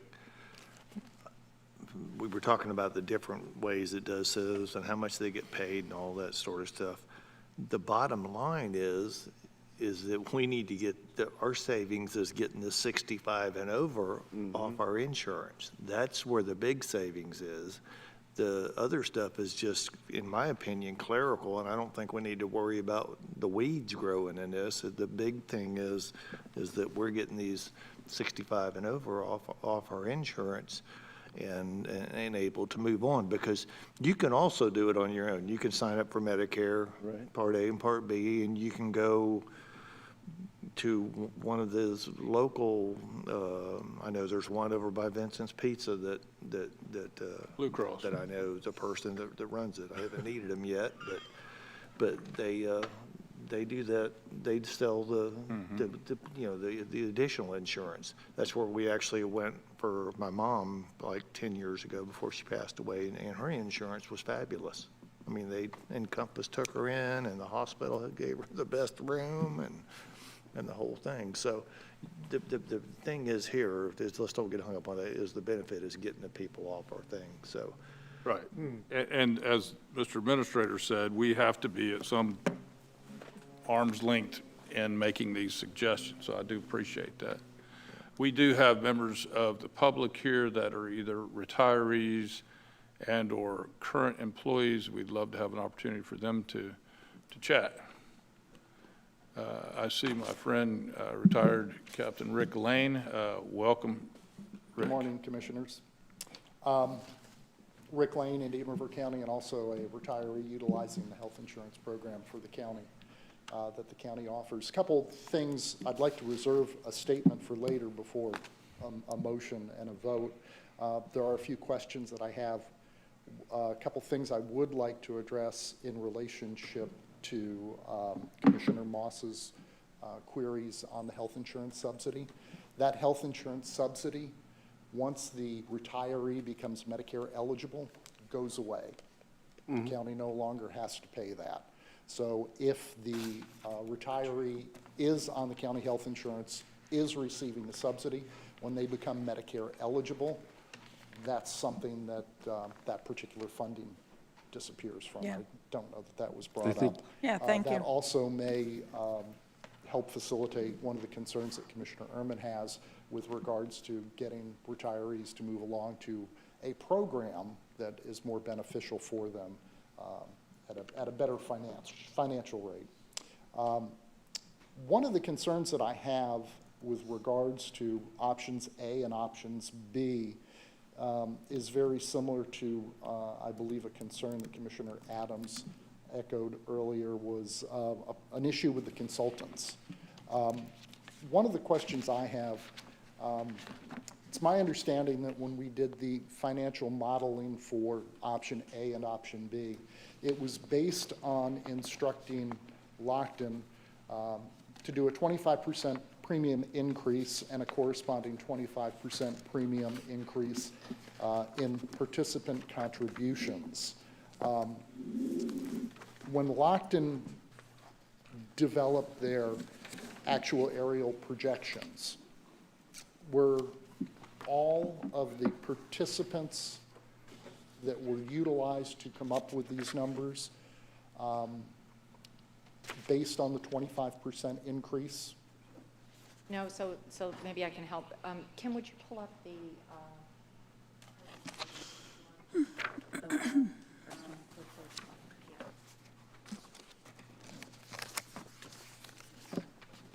So on this particular screen, Lockton presents funding recommendations to us, and then we, as the plan, we'll call us the plan sponsor, owner of the plan, it's our plan, we determine the relationship of the employer cost share and the employee cost share.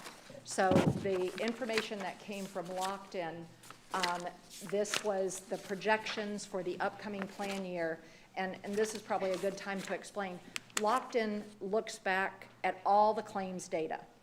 They see, they have all of the information on all of the high-cost claimants, on the types of diagnoses that are out there, and they statistically analyze our plan and project future claims costs based on every member, all the 4,000 lives that are currently on the plan today. And there's assumptions that they make that are standard medical trend assumptions that they make. This particular recommendation was we need $11.4 million more than today. That particular rate increase would have been an overall rate increase of 44.6%. The other recommendation was if we remove the GLP-1 weight loss medications, how much funding would we need? And that number was about $8.1 million, or 31.6% in additional premiums. Then what we did administratively, and this was not locked in, but this was the county administratively, was starting to look at cost sharing and a reasonable cost share distribution between the employer, the county, and its members. And that's where we landed on the 25% employee contribution. And we went through several iterations of that, and that's where we landed on it. So what we did is we backed in to the 8.1 million that was needed. We actually adjusted it slightly, and it's basically 7.8 million rather than the 8.1. But you can see on this worksheet, these are all the enrolled members in each plan, the employees or the ones with family, 1,856 units of coverage, if you would. And then these are the associated premiums based on a 25% increase to the employee contribution.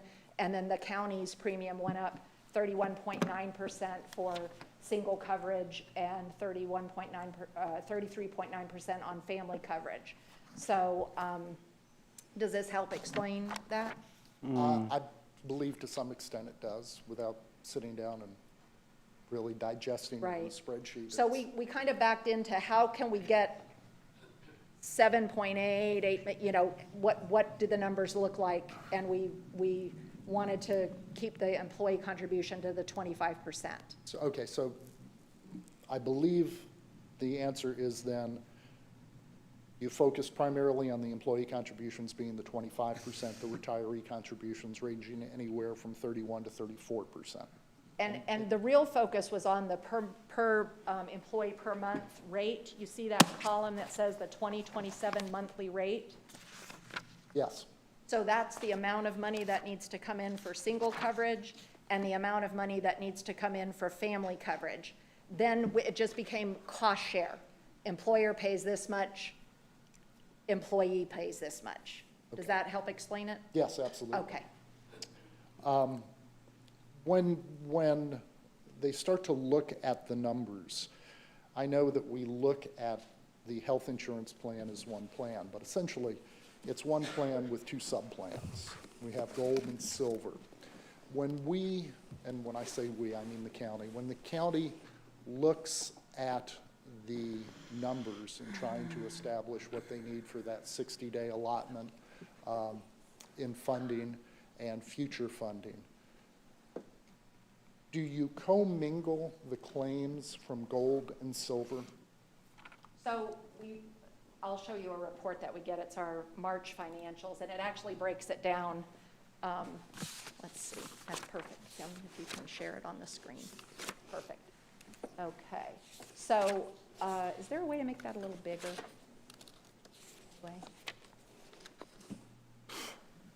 Oops. We have a vision plan, Yeah, glad we have vision plan. right? Yeah, control and then plus sign. Control plus. Or there. Oh, yay, okay. So this is Oh, yeah, it's much. both plans. This is the plan experience from both plans. And the loss ratio for both plans is 128.6% through March, meaning that we were under budget by $3.7 million, basically, in the 6-month period. Could you go to the next? Oh, actually, I can do that, Kim. I have the power. This is a rolling 12-month experience. So it's April 2025 through March 2026. Our loss ratio was 123.8% overall. And then if I go down further, those are my high-cost claimants. This is how the gold plan performed. So the gold plan's loss ratio is 145.5%, meaning for every dollar of premium coming in, we're spending $1.45 going out. And then the silver plan is performing within budget at 87.4%. So when we look at establishing the premium amount, it's based on overall how much we need to fund the plan. In this instance, this $7.8 million, we're assuming that we might have a 10% migration from the gold plan to the silver plan as a result of the higher premium increases. So it's all going to depend on where people choose to sit. You know, do I want to stay on the gold, pay a little bit more for it, or do I want to transition to the silver because that would be a more affordable option for me? So does that answer your question? I believe it does, Okay. and because I believe you mentioned earlier that the silver plan, as far as loss claims, we were performing better there from the Yes. standpoint of expenditures than we were the gold plan. Yes. So I guess my question or suggestion would be that maybe in the future, rather than look at the health insurance plan as one plan in its totality and saying we need to increase employee contributions by 25% or retiree contributions by 35%, maybe we need to look at each of those sub-plans, gold and silver, separately, because there may be an argument that the gold plan, which is providing far greater benefits to participants than the silver plan is to other participants, maybe the premiums need to increase, say, an additional 3% for gold, and silver may need to come down an additional 3%. That may be something that from the Right. standpoint of being good custodians of the dollars, maybe we would want to look at that. So, We actually did. yeah, Yeah. we did. We looked at that. You'll see that the dollar increase in premium for the silver is less than the dollar increase in Substantially premium less. for the gold. It's like going from $15 a month to $18.75 a month. Right. You're right. It's just 25% on the higher amount versus the lower amount. Okay. And I think that would also, if we See did, this? looked at them individually, you'd probably see the gold plan, which has most users, there would be a higher increase for the gold plan users, and that would just drive them into the silver plan with their costs, because they still have the same claims experience, and they bring all those costs into a lower deductible, option. Right. Okay, very good. That's all the questions I have. I'll reserve some time later for a statement if you Rick, prefer. if I could ask you very briefly, could you give us a history on the supplemental plan that Commissioner Moss was asking, the dates? I know you're a stickler for dates and percentages and ending dates. I don't have the specific date in my head. I believe you were correct, somewhere around 97 or 98. The impetus behind that was the then county administrator was engaged in a conversation with members of the Road and Bridge Department. And at that point in time, some of those members were respectfully getting up there in age, and he asked the simple question, you're eligible to retire. Why are you still working here at Road and Bridge? You're out there subjecting yourself to 95-degree heat in the midst of summer, working on asphalt, digging water lines. Why are you still here? And the response that he received was, we're here for the health insurance benefits. We can't afford health insurance. And one of the things that I think was probably the most personable thing that the county administrator at that time could have ever done in my mind was he addressed the issue. He says, we need to figure out a way to help our employees when they leave the agency so they can continue to have their benefits. That plan went through a couple different modifications where individuals who retired, and I don't have specifically, I do have it, just a second. So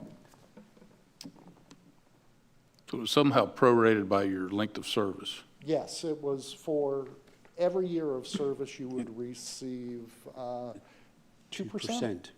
Yes. 2% for every year of service, up to a maximum, depending on which plan you got in. If you got in on the first plan, it was up to 60%. When the county changed it, went with the second plan, it was up to 40%. Joe knows about it. I was, yes. Yeah. I was on that. Yeah. And currently, we have, for people who retired on or before January 31st, 2009, their subsidy does not cease when they hit Medicare eligible. They actually received an additional 20%. So those are where the 60% subsidy came from. So we do have a component of our retiree group that has lifetime subsidy, if you would. And then those that retired after January 31st, 2009, but were hired before February 1st, 2006, they receive the subsidy up to a maximum of 40%, but it does cease when either the retiree or their spouse reaches age 65. and then anyone who was hired on or after February 1st, 2006 does not receive any subsidy. Correct. Thank you, Rick. He's quite a historian. Maybe he'll be our county historian one day. Captain, Do we know each other? Have we met before? Captain, weren't you tasked for Human resource. human resources and benefits?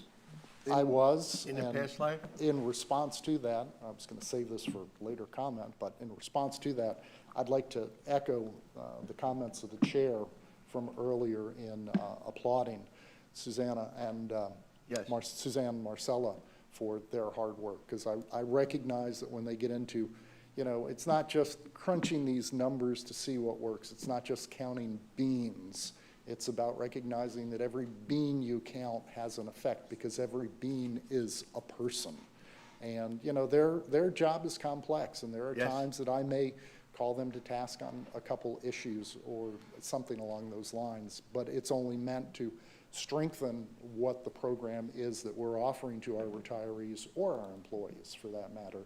And their staff they've got a lot on their plate. And as far as I'm concerned, in the responses that they've provided to me, even over the last couple weeks, they have been very quick to respond and provide me valuable information. And even throughout the course of the year, when reaching out to them for some other issues, they're good. Thank you. Thank you Pass that along. very much. Commissioner, would you like to yield to me to finish out some statement, or My do pleasure. we want to see if anyone else has any comments? Go ahead. Thank you. So I want to begin by saying, look, I understand healthcare costs are increasing. I frankly do not object to paying more, but I'm going to throw out the caveat. I would prefer not to, but I'm also a realist. I understand that we have to. One of the things that I object to and concur with some members of the commission based upon what you've articulated today is retirees being required to absorb a larger percentage increase than active employees for the same county-sponsored health insurance program. Active employees generally have ways to offset their increases, whether it's annual raises, merit raises, cost of living adjustments, promotions, or even overtime opportunities. Retirees, however, are in a vastly different position. Many of them live on fixed incomes, limited COLAs, Social Security, and have far fewer opportunities to generate additional income. As a result, when they have this larger health care increase, it actually presents to them a much greater financial impact on retirees than it does to our employees. Yes, there are some retirees that are benefiting from the health insurance subsidy afforded by the county. There are other retirees who, as the chair acknowledged earlier, they get a state subsidy.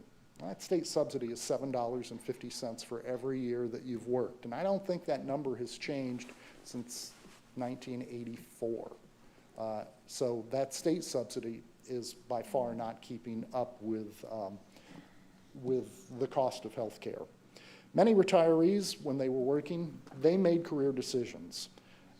They made retirement decisions, and those decisions were based on the reasonable expectation, again, let me use that word again, reasonable expectation that post-retirement health insurance would remain reasonably comparable to what active employees receive.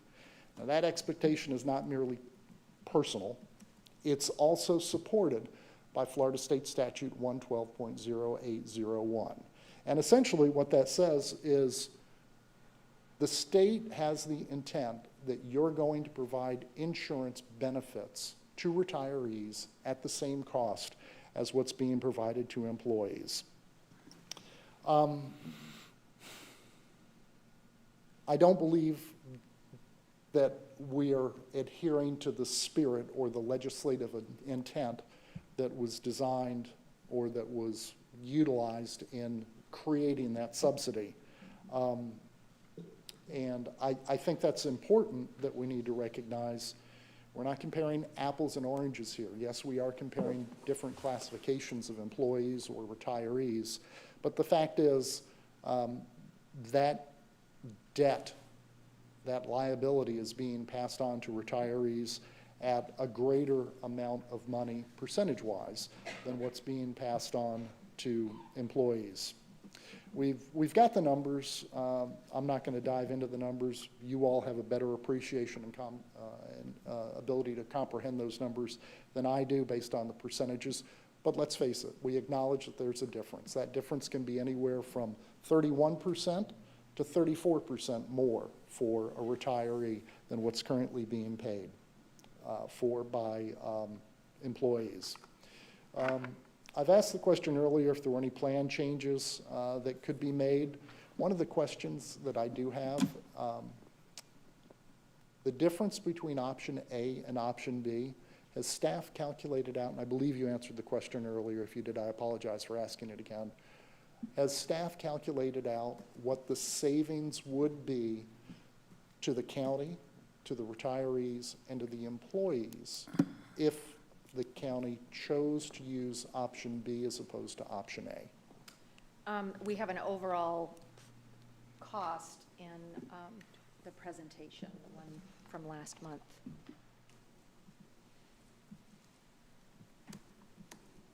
Yes.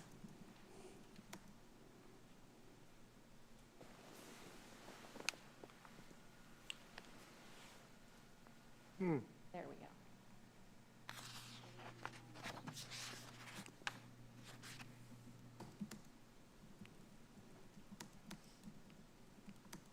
Oops, too far.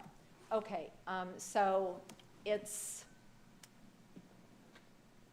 749,000 in projected savings for option A changes, and option B changes, the projected savings are $1,092,000. So when you start distributing it, what are we looking at? An additional 260? About 340. 340? See, I'm not the mathematician. 340 in additional savings overall. So we were targeting 8.1 million for our premiums, but we landed on 7.8 million. So it wouldn't be substantial Okay. when you start looking at the overall numbers. And we try to, we want to be conservative with change, recognizing that premium and plan changes, it does increase costs to the members themselves. So we were trying to land on a couple of options that weren't too aggressive for consideration. So B was, to that point, B was more, putting more, in addition to the cost, it was increasing the out-of-pocket and the deductibles at a higher level Yes. Okay, very good. for the Thank- retiree and the Okay. employee. Thank you, Suzanne. That's why we chose A. I'll close by saying, look, I understand that the healthcare costs continue to rise and that everyone must share in those increases, both the county commission, the taxpayers, the employees, and the retirees. Retirees are not asking to be exempt from higher costs, nor are we asking for any form of special treatment here. We're simply asking to be treated fairly and consistently. And when I say fairly and consistently, I mean, if it's 25% increase for one, it should be 25% increase for another. If we all leave here and go to lunch today and we have the chair's favorite for lunch, meatloaf, no one is going to be happy if they're paying 10% more than the guy sitting next to them. We're looking at reasonable and fair. So I'll finish with saying this. Many of our retirees dedicated decades of their lives serving the county and its citizens. They made career decisions and retirement plans with the understanding that access to county-sponsored health insurance would remain available and affordable. Today, retirees are the least able to offset the rising costs through raises, promotions, overtime opportunities. Now, for those reasons, I'm going to echo the words that I heard two of the commissioners mention earlier. I'm going to ask that the county seriously consider making the 25% contribution increase for employees the same as for retirees. Equal raises for equal coverage would demonstrate fairness, consistency, and respect for those who devoted their careers to public service. And it's important to remember, retirees here, they're not asking for special treatment. They're just asking for equal treatment. Thank you. I appreciate your time. Thank you. And I think we're going in the direction of the 25% for retirees. Anyone else from the audience? Good morning. Got me thinking about meatloaf now. Just a couple of comments I wanted to make. Rick pretty much summed it up as far as the retirees go. But our retirees as firefighters are required to keep the county insurance for 10 years after we retire so that we can hold on to the cancer presumption coverage. So depending on when we retire, some of us may not be able to come off at age 65. So just keep that in the back of your minds. Some of us will have to hold on to that a little bit longer. And as far as Lantern is concerned, Commissioner Adams and Commissioner Moss, I have the same concerns as they do. So when you guys are voting on this, please think about it. Making it mandatory will directly affect some of my members that I've spoken to you all about one-on-one. So when you're thinking about that, and making that vote, you are directly affecting their healthcare choice. Lantern does seem to remove that from the employee. It removes their right to choose their own physician. I understand that there's no cost. I would prefer to pay a little bit of cost to be able to pick the surgeon that I would like to have. So I just want you guys to keep that in mind, and thank you for everything that you guys are up here doing. I know this is a big decision for you guys, but we appreciate all the work you put into it. Suzanne, too. Thank you very much. Anyone else? Commissioners, I think we have a unique blend today with somewhat of a consensus with respect to the retirees, 25%, as well as having Lantern optional. And I think it puts us in a good place compared to where we were the last 2 or 3 years. What's your pleasure? Actually, compared to what we were this morning. Yes. Mr. Chairman, I'll be glad to make a motion that we accept option A. And with that, the 25, the retirees are at the same increase as the regular employees at 25 and some change percent. And that Lantern be optional still at this time, but that we encourage the Lantern use. And then we also encourage our 65 and plus employees to look at different options for their insurance coverage. Second with discussion. We have a motion with a second with discussion by Commissioner Flesher. Commissioner Flesher, yes. I would also want to encourage the idea of enhanced communication. And I think there is a very high value in that. I think that we're missing an opportunity that would have been done financially, will be done through very positive, broad communication in the form of education to our retirees and active members as well. Not to say it's not being done, we just have to raise the bar. Understood. Thank you, Commissioner Flesher. We have a motion. We have a second. Is there further discussion? Mr. Administrator. I just want to clarify. So we're talking, there's a couple other decisions. So plan design option A, implementing the specialty medical benefit management plan, elimination of the weight loss coverage, and we're keeping the Lantern as optional, expanding the nutritional plan, the nutritional services to include telehealth, expanding the mental health support. Now, the question about the ALSUP, the voluntary Medicare education and plan selection assistance for eligible retirees. What do you want to do with that? I think the motion was to leave it in. Okay, I wasn't sure. I wanted to clarify that. Just leave it in. All right, and then Bonus. okay. Yes. Director Boyle, anything additional? No, the county administrator covered it. Thank you. Thank you. We have a motion and we have a second. Those in favor? Aye. And the motion carries. Commissioners, we will address the next two health-related issues, and we will be taking a break at the end of that. Welcome again, Director Boyle. Thank you, Commissioners. We are here to provide an update on our Marathon Health and Wellness Center. The Health and Wellness Center, back in 2013, the Board of County Commissioners approved a 5-year agreement with Everside Health, and we proceeded with an implementation plan. We had some guiding principles. We wanted to establish a high-quality health center to attract and retain employees. We wanted a location for care that needed to be convenient and easily accessible, and the health center should be financially sound, producing a planned savings over time.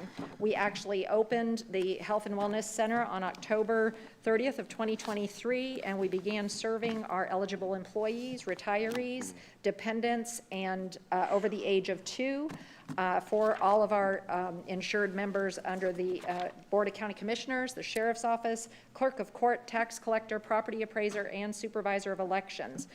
We have a great location. The health center the clinic model is 2 nurse practitioners and 2 medical assistants, and we operate Monday through Friday, 7 a.m. to 6 p.m. We provide preventive care, lifestyle and disease management, chronic care counseling, acute or personal care. There's some ancillary services related to immunizations, vaccinations. We dispense pharmaceuticals there. We coordinate, this is a big piece, is the health center staff helps coordinate people with the other benefits that are available beyond the health center under our health plan. And we do radiology referral.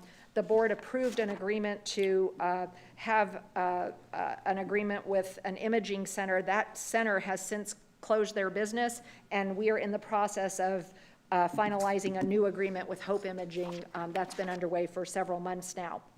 So, Kim, would you pull up the health center report? So every month I receive a monthly report from Marathon, and this is the most recent one from May.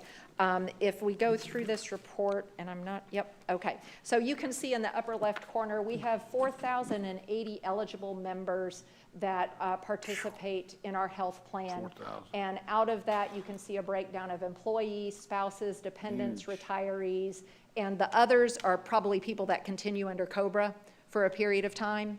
Anyone who's on our health plan is eligible to go to the health center.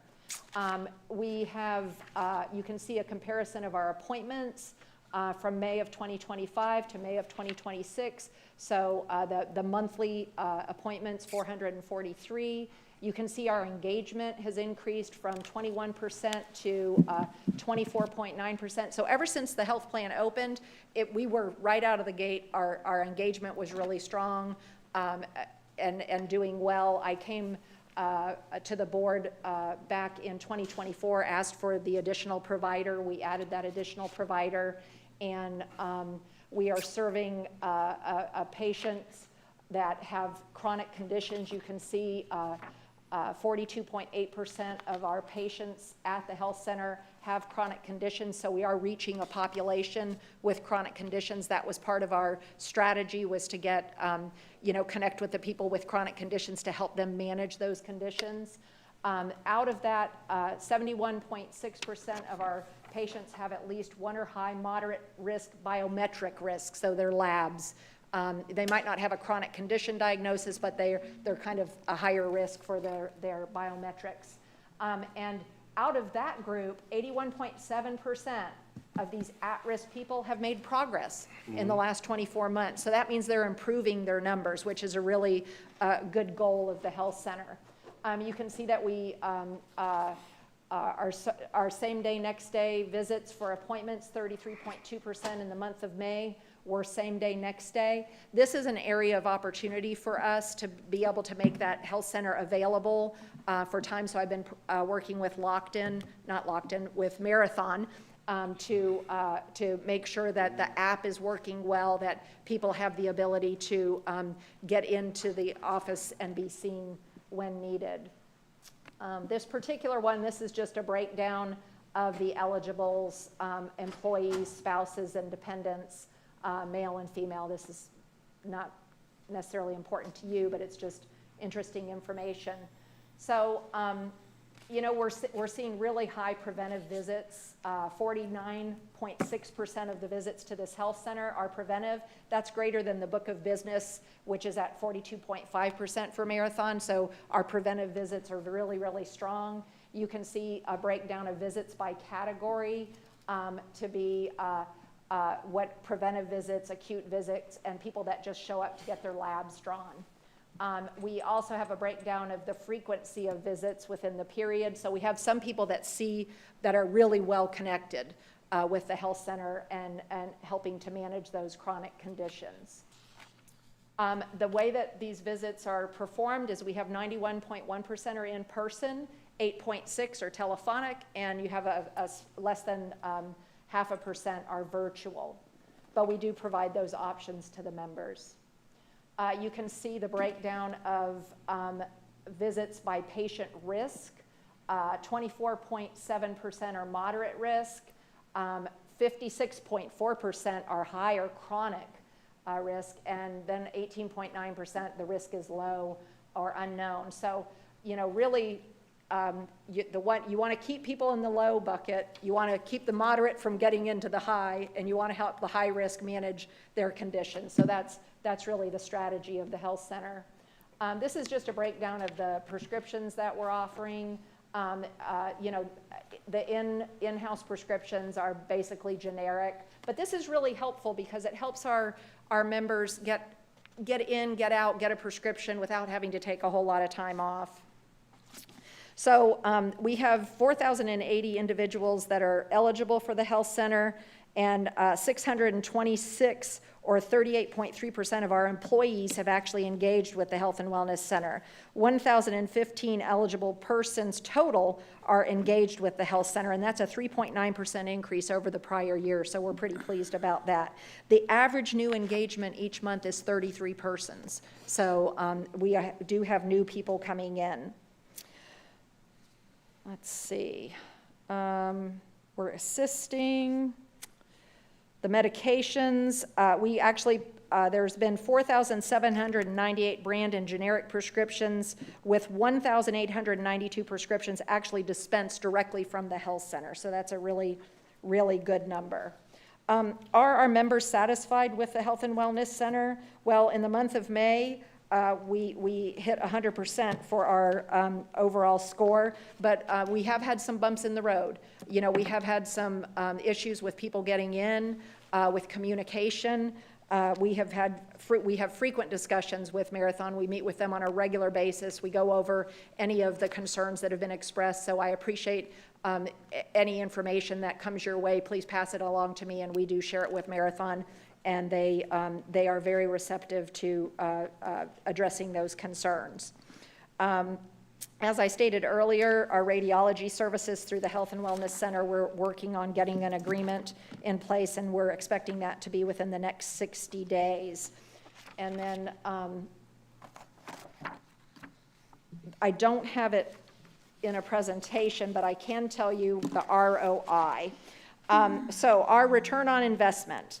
In 2025, we are looking at a total savings of the value of the visits is $941,850. That's based on an average cost of a visit being $137, and we have had a substantial number of visits. We have the chronic condition improvements. That number is $896,856, because when you improve from high risk to low risk in an A1C category, we had 20 people who improved in the last 24 months in that area, which is huge. That's an annual estimated savings of $15,600. And then we have 206 who improved in their blood pressure, which that's substantial. And then that savings is about $1,920 per patient annually, and 92 who improved in their body mass index, which saves $2,058 annually. So the management of those conditions, just under $900,000. Referral savings, this is really good because a lot of times you'll go into a provider, and I don't know if you've experienced this, but you go in, you meet with your doctor, and they refer you to somebody else, and you have to have another appointment. Well, because of Rubicon MD, which Marathon has access to, they're actually able to get physician referral information right there through that Rubicon MD. So it saves on the referrals for our members. So there's a dollar savings to our plan because of that, because they're not having to go somewhere else and see another doctor, and a savings to the member, they're not having to incur an out-of-pocket copay. So you save on a claim, you save on an out-of-pocket copay. So the savings of that is $69,406. And then we have ER urgent care avoidance by having this health center open, a savings of $74,400.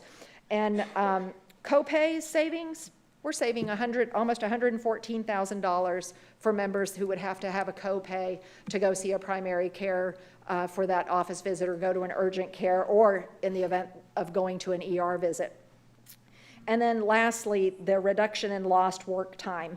If we take the conservative estimate of a $90,000 reduction in lost time, and again, this is very conservative, we're just saying, maybe they're saving an hour of time, by going to the health center, that brings our total savings to $2,186,527. And our investment into the health center, meaning what have we been paying out for that 2025 year, was $1.1 million. So that's almost a 1 to 2 ROI. We're at 1 to 1.92 return on investment for the health center. So we're really pleased with those numbers. The health center is providing generally stress-free access to medical coverage. The high utilization and the high level of patient satisfaction is supporting our goal of improved health and well-being for our employees and their families. And through the Health and Wellness Center, our employees and their families have convenient access to quality care, prescriptions, labs, and appropriate referrals to specialists, which provide our employees and their families with a resource to address their health and wellness needs without lengthy delays. This allows our members who may be experiencing financial stress the ability to pursue health and wellness without additional financial strain. So we're really pleased about that. We do have opportunities for improvement. I want to be very transparent with you about what those opportunities are that we've communicated with Marathon. We've communicated that there's opportunities to improve in the areas of appointment availability, same-day, next-day availability, accessibility of appointments on the Marathon app, provider-blocked appointment times being kept to a minimum, and communication improvement with patients from the health center back to the patient, returned calls and things like that. Marathon has been responsive to addressing our concern and is taking steps to improve in these areas, and they are also working to ensure that the Health and Wellness Center operations are efficient and consistent with their benchmarks that they have established for their health center.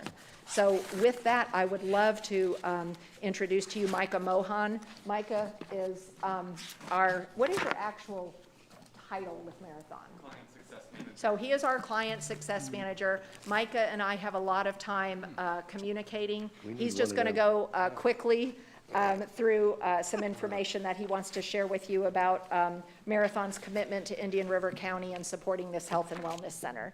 And Kim, if you could pull that up, and then Micah, I will turn this over to you. Kim has your presentation. Okay. Good afternoon, Michael. Good afternoon. Thank you so much for having me. I really appreciate it. Feel free to pause at any time and we can elaborate on what we are discussing, but I will just,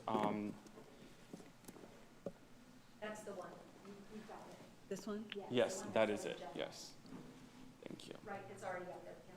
Oh, okay.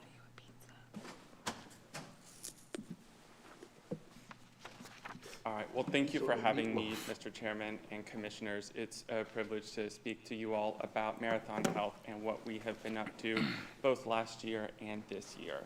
So what we'll be doing today is just asking 4 simple questions. First of all, we'll just do an overview of Marathon Health and ask, are people using the health center? Are they liking the health center? Is their health improving? And are we generating positive financial impact? Those are the 4 factors that make our primary care model successful. So first, just a little bit about Marathon Health. We exist because primary care is broken. Many people don't have access to a primary care provider. When they try to get one, it takes a month to get into one. Once they finally get the appointment scheduled, the appointment length is about 15 minutes long. The provider is on their computer asking lots of questions that have nothing to do with why you came in. and then you're kicked out at the end. And it's a very dehumanizing experience for both the provider and the patient. And so what we aspire to do at Marathon Health is make primary care what providers aspired to do when they went into healthcare, which is develop relationships with patients. And so almost a third of our visits are same or next day, and our average appointment length is 35 minutes. So last year, we treated nearly 900 employees, spouses, and dependents of Indian River County across over 4,100 completed appointments. That's over 4 appointments per patient. That's one of the highest engagement rates we have across our book of business. 82% of our patients were repeat patients last year. It's 84%, as Suzanne mentioned, as of May of this year. We generated a 92 Net Promoter Score, and 80% of our patients are making improvement on at least one biometric measure. So what's going well are the people who are engaged, are very engaged. Where we would like to see improvement on is opening it up to more patients so that when they want to come visit the health center, it's available to them. We recently made some operational changes. In January, we assigned one of our higher performing medical directors of operations to the Indian River County Health Center. On her team is Kimberly Murphy, and they have been very attentive to the concerns of this health center, and it shows in the results that I'm about to show you, which are our members using the health center. So this just looks at the visit volume since we opened on a quarterly basis. I want to call out a couple things. First of all, you'll notice that the visits in orange are the preventative visits. There has been a substantial increase in those. Those are the visits that head off the major illnesses that culminate in a heart attack or stroke or cancer. And so we're always happy to do a lab draw to treat your sniffles, but what we really want to do is that primary care, that longitudinal care that takes care of you as the whole person. And then next we look at the same information just on a monthly basis. Again, you're seeing a substantial increase in the orange preventative visits. What you're seeing in the green line is it compares each month's visit volume to the same month the previous year. I want to call out that before this year, there was only 1 month where we had at least 400 completed appointments. Since the beginning of this year, when Melanie joined as the operations director, all but one of the months has had at least 400 completed appointments. April set a record for completed appointments, and then May set a record again and beat that record. And so Melanie has been working very diligently to optimize the schedule to ensure that there is plenty of fill-in coverage when there are a lot of PTO requests so that patients can get in when they need to. Here we're seeing the engagement rate by relation grouping.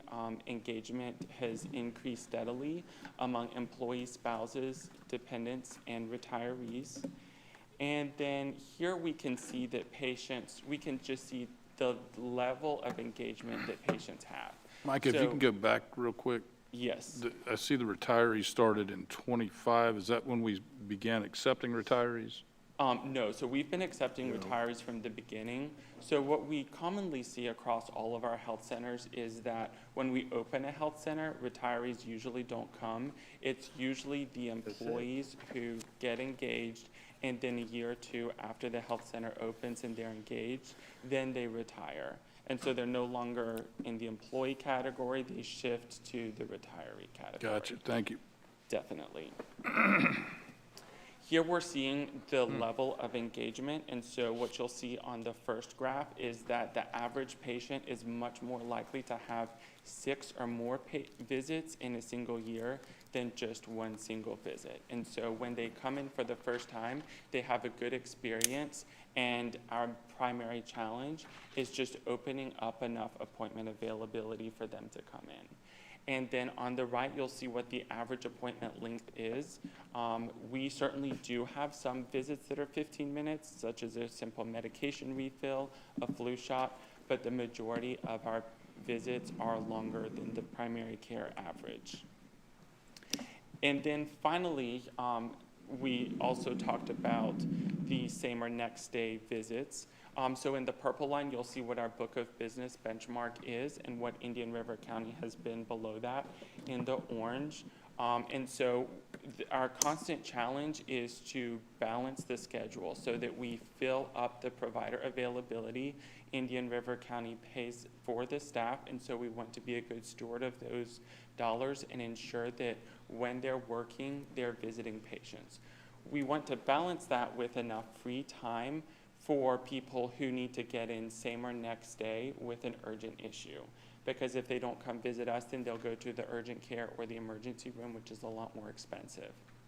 And so you'll see that since the beginning of the year, Melanie has been working diligently to increase that rate. And so it was 27% for all of last year. In May, it was 33%, and we continue to work on that. So before I proceed, any questions about utilization, whether people are using the health center? Any questions, Commissioners? All Hearing right. none, proceed, Michael. Okay, so the next part is, are people enjoying the experience? And so just to set the context, most people do not trust medical professionals. We've seen a dramatic decline in that, and part of that has been fueled by they say that their providers are distracted and burnt out. And so what we aspire to do at Marathon Health is create a working environment that the most compassionate people among us aspire to when they chose medicine as a profession. And so after every appointment, we send out surveys to our patients and ask them to evaluate their experience. And so what we're finding is that most of our patients have wait less than 10 minutes in the waiting room and to see the provider. That's good for Indian River County because that means that people are back at work and not taking as much time off of work. The majority of our patients are reporting that they're getting better quality care at Marathon Health than they could in the community, and that they are able to schedule at the preferred time. Now, I do want to double click on scheduling at the preferred time. When we look at that first graph, which is whether people can get a convenient appointment, it was consistently about 100% until about fall of last year. And so we have seen some drop off in that, and we have been very attentive to that to ensure that the schedule is optimized. Here, this compares the Net Promoter Score of the Indian River County Health Center to several other of our clients in the region. And so it is about average for this book of business. I do want to acknowledge that this is based off of the survey results that we have received, and there's always a halo effect there because you focus on the portion of patients who have come in, who have visited, who have had a good experience. We do want to be very attentive to those who do struggle to get into the health center, and so one change that our executive leadership made toward the beginning of this year is to add patient support services to the health center. And so with that, the calls that are made to the health center route to a centralized call center. That defrays a lot of the call volume in the health center and frees up the staff to focus on the patients in the health center. That also alerts us to patients who cannot get into the health center. And so Kimberly and Melanie have been very attentive to those patients and have been following up with them to ensure that they get an appointment. The next section is whether health is improving.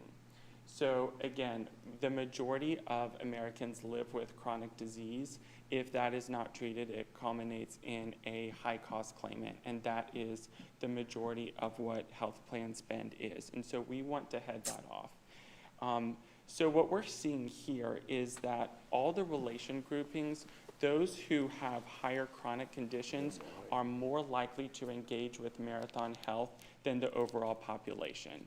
And we determined this by using a methodology from Johns Hopkins that combines both claims data and Marathon Health visit data. And so we focus on those patients who have chronic conditions. Over half our visits are for patients with higher chronic conditions, and they are improving. And so there are a lot of numbers on this slide. Let's just focus on A1C. It's one of the bars in the middle. It's at 74%. What this is saying is for a patient who had their A1C tested twice in 2024 and 2025, it compares the first reading to the most recent reading and compares those two. 74% of patients improved in their A1C. A1C determines whether you have diabetes or not, and so that's a very important metric. And so we want the number to be above 50% for all of these measures because it means that the population is more likely to improve on these measures than either maintain or regress. So 80% of our patients have made improvement on at least one of these measures. Suzanne mentioned 82% earlier. That was from May. And so the longer people are engaged with us, the better those numbers improve. And then finally, this is what Suzanne mentioned about the financial impact. Lots of numbers and text here, and so I will just answer questions if we want to dive a little bit deeper onto that, but this kind of explains what the over $2 million of value, how that was distributed. So any questions? Thank you, Micah. Very informative. We've obviously have had a lot of feedback from our colleagues and coworkers. Like anything, you're going to have a few growing pains here and there, but my experience has been that when we compare these to our program to, let's say, a walk-in clinic or whatever, certainly positive, and I'm very proud that we have this for our employees, again, at no cost to our employees. Commissioners, any questions for Micah? No, thank you. Thank you, Micah. Thank you. Director Boyle. I have one more item before you today. So in prior years, you'll remember that I would come with a group insurance recommendation, and it talked about all the benefits. This particular year is a little bit different. We address the group insurance under the medical plan, the health plan, separately under the previous agenda item. But now I need to talk to you about one of our benefits, which is our group life, long-term and short-term disability, and our voluntary insurance program. That particular program was the one program that was up for renewal, and Lockton went out and marketed that program, and the agenda item that is before you is related to what we're recommending for that coverage. So all of our other coverages are intact. We have secured rates in place. There are no changes. So just to go over our administrative service with Blue Cross, no change. Our pharmacy, advocacy, and navigation with Right Way, no change. Dental, self-funded, no change. Vision, no changes. Our flexible spending in COBRA through Lively, no changes. Our EAP program, intact, no changes. Our Lantern surgery agreement rate is no changes.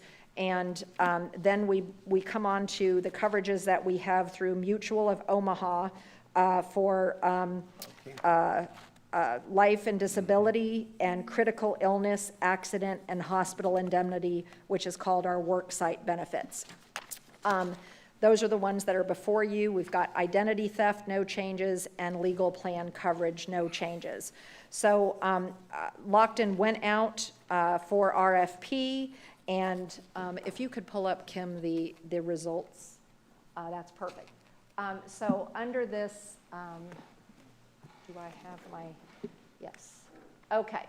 So this, oops, is related to the accident, critical illness, and hospital indemnity coverage that they went out for. Under these benefits, we had several respondents that came back, Mutual of Omaha, MetLife, New York Life, and Unum. And under that, there were some improvements that Mutual of Omaha made.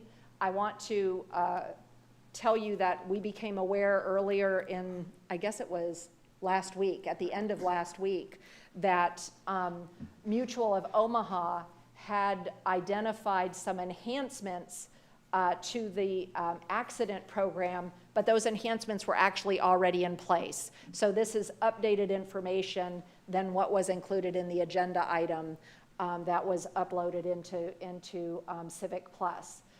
So under the accident program, the enhancement that Mutual of Omaha was making was to increase the accidental death and dismemberment benefit by $25,000, up from $75,000.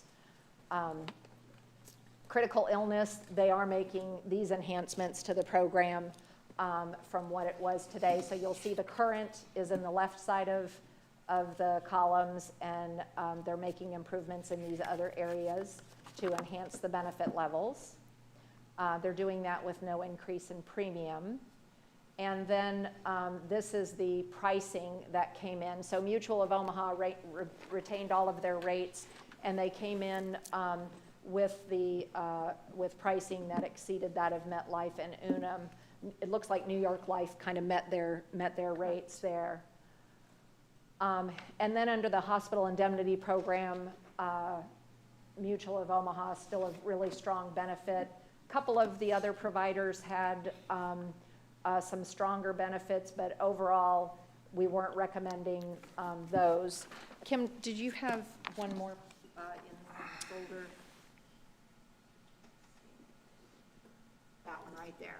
Okay, this is what was uploaded with the agenda item for life and disability. So these are the different respondents. We had the incumbent, which is Mutual of Omaha, Aflac, Lincoln, MetLife, New York Life, and Unum. And they all provided 3-year rate guarantees for the life and accidental death and dismemberment. That life benefit, we provide a core benefit as the employer, but there's voluntary benefits that I can choose to have spouse coverage or child coverage or additional coverages. Short-term disability benefit is something that the employee pays, but the long-term disability benefit is paid by the employer with a buy-up option that's available. So they all came in with 3-year rate guarantees. Under the executive summary, there was an analysis done as far as the rankings. When you look at a quantitative ranking, New York Life came out with a little bit better pricing on it, but at the end of the day, when we looked at what the overall financial summary was, we could get a 14% overall savings through Mutual of Omaha without having any disruption to our members. And what it really came down to from a staff perspective, if you've ever had anyone who suffered a loss and needed to actually submit a claim, this is an area that you don't want there to be any problems with getting claims paid. You want them to pay and process timely because it's the worst time of somebody's life. Mutual of Omaha has provided excellent service. So when I was talking with locked in about it. I said, tell me about the service of these other agencies that might give us a little bit more savings. And they weren't able to say that they would do a better job than Mutual of Omaha. So it was kind of we're recommending staying with Mutual of Omaha because it's known, we're comfortable with them, and the pricing is coming up as an overall savings for the county of $173,000 in overall savings. And with that, I guess I'll take any questions that you might have. And if I can't answer them, I think Rachel will be able to answer them. Commissioners, and thank you again, Suzanne. I will tell you personally, Mutual of Omaha has done a great job by my experiences, and that $174,000 savings ironically offsets something earlier that Commissioner Ehrman brought up. Any questions for Suzanne? Need a motion on this, Commissioners? Motion to approve staff recommendation. We have a motion by Commissioner Ehrman and a second by Commissioner Fletcher. Any further discussion? Hearing none, and the motion passes. Commissioners, as we wrap up the day, we will now be in recess until 12:40.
16th, 2026, we call the Board of County Commission meeting back to order.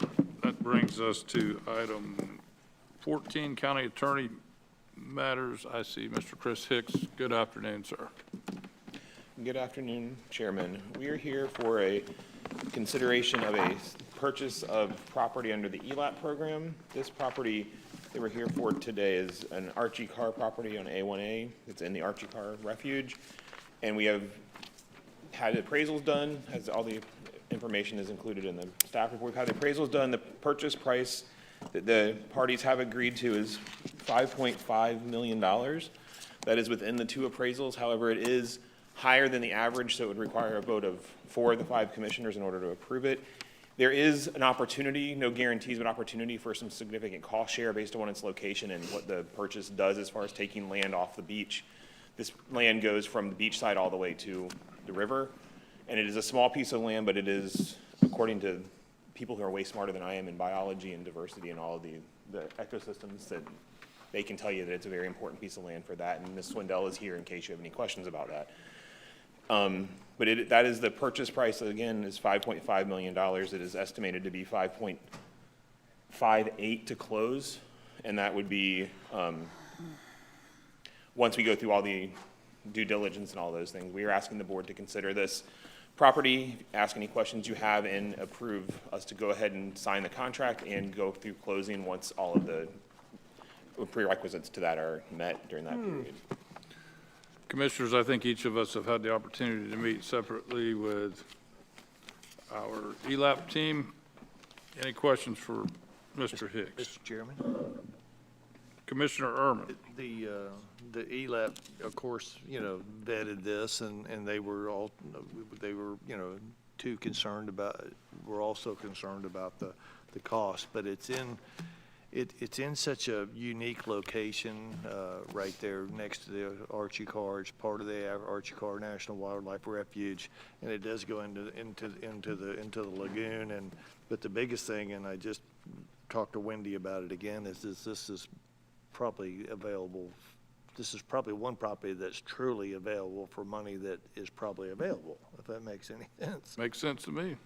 So it's like I said, it might tend to look a little pricey, but I think it's a really good buy in the long term for us and what we can do with it. So, I mean, I'll make a staff recommendation to approve. Have a motion? I have a question. Oh, you have a question, too. I do have a question. No, go too. ahead. Well, there's a motion. Motion, I'll second the motion for discussion. Commissioner Moss. I had a question on the 6.73 acres of submerged land. That's, Yes. 2/3 of the property is submerged, and by that, I'm assuming it's under the lagoon. Is that correct? Partial under the lagoon, and there's also wetlands on the property. Well, how much of it is actually under the lagoon? Looking at the About photos. roughly the amount that is listed in the appraisal, or listed in Okay. the Which report. is, Because I wasn't clear what the benefit of that was, like 2/3 of it. So that's 2/3 of $5.5 million. You're paying, I don't know, 3.6 or, between $3.5 and $4 million for submerged land. Yes, So that sounded pretty pricey for submerged land, and I understand that, cost depends on location, but my question is about location. It's submerged, so what's the part of value it of that? is, and by going into conservation status, nothing can be built there. There can't be a dock up here. There can't be anything there that would start having more activity and hurting the environment from that side of the lagoon as well. Because whoever purchases it does have rights to that bottom. And so by purchasing it, part of the purpose of ELAP was to protect those things from having more incursions into the lagoon, and Because I that thought, is available. I thought I read in this that there wasn't enough property, actual land, I guess I'll call it, to have to have any kind of dock, boating dock. I guess there's not enough space for a parking lot or something like that. There's not enough space for a parking lot. I thought that was in here. But I read it. it is currently being marketed, or it was until we reached a tentative agreement pending the board approval. It was being marketed for $6 million to have a house rebuilt on it. There's currently a house there. They have the right to rebuild that house and any associated infrastructure around that. And then they would have to go through the permitting process and all those things in order to try to build docks. However, for our purposes, it's more of pulling the land off of private development than it is for putting parking lots or turning this into a park or anything like that. And again, I don't know if I'm misstating anything. So the concern is that the house will be rebuilt? Is that what you're saying? That house or another house would be put there, and this would have another driveway onto A1A. It would have more people using a protected part of the beach. It would have more everything associated with it. They could have a dock going out into the lagoon, and part of ELAP's purpose is to protect land that is, it is one of the last pieces of land that would be available that doesn't already have houses on it being used in that refuge area. Yeah, it's a lot of money for submerged land, in my humble opinion. And I don't disagree it is, but it is within the appraisal value, so but I As understand. much as I love ELAP, I'm trying to remember now, is this the most expensive piece of property that's come to us? It's got to be up, one of the more expensive at any rate. 'Cause this Jungle is, you Trail know, is five. the bond was 50 million, and this is, 10%, or I guess, more than 10% of the entire amount that we have to spend. Jungle Trail was 5.8, so it is close. It's in the range. Yeah. Of Jungle Trail was the most expensive so far. Yeah, so I mean, it's a lot proportionally, too.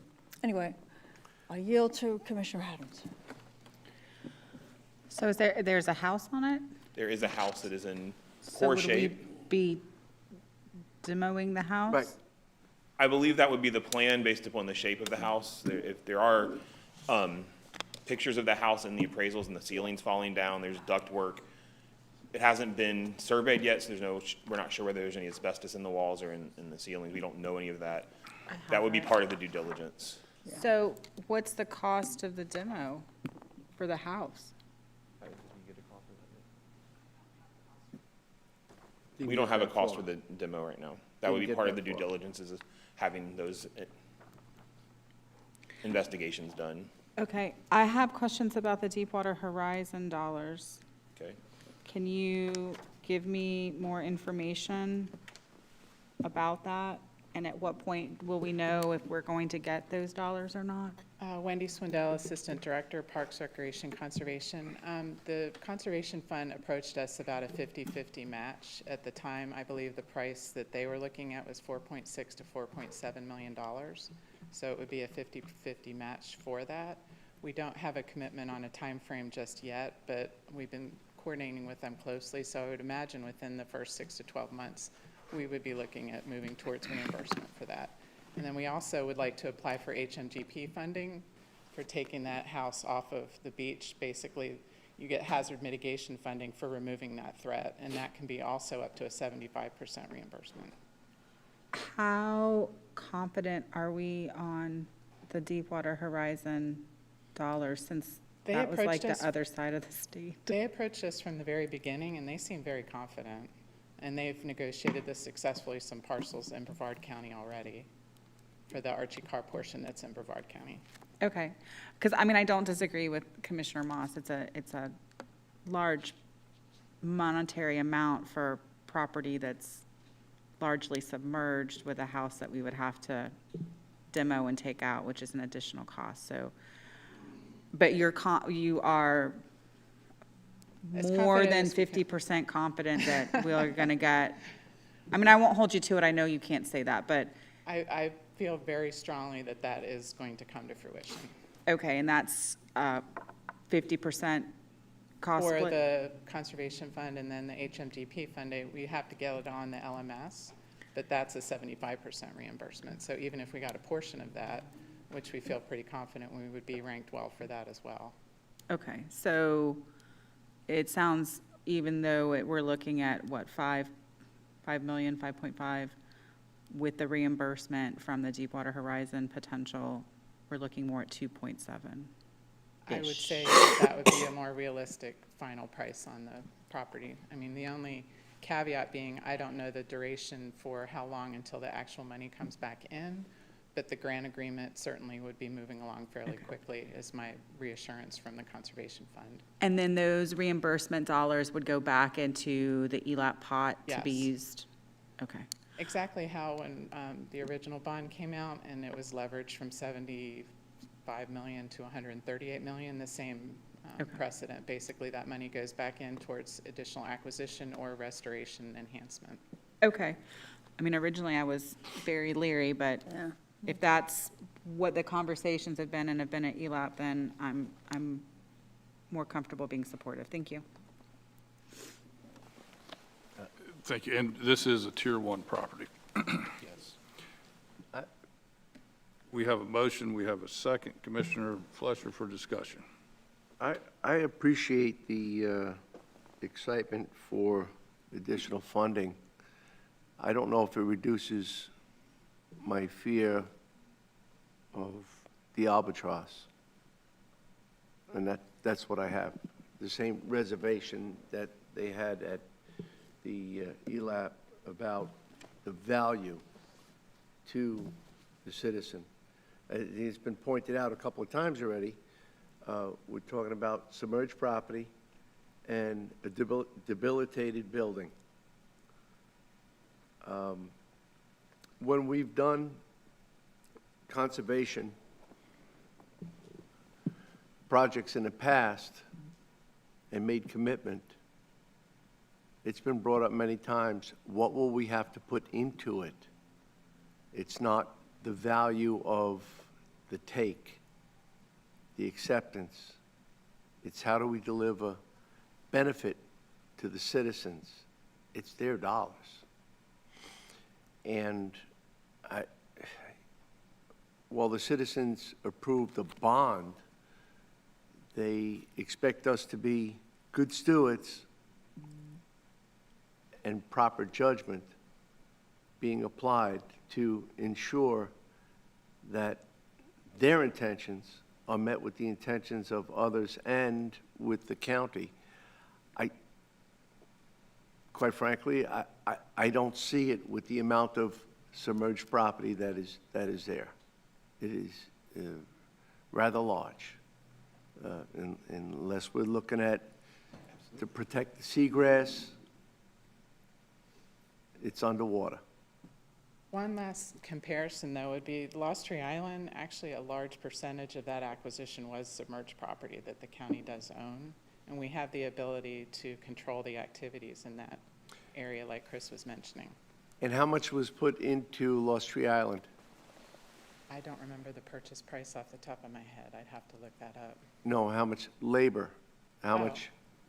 Labor with respect to the planning process?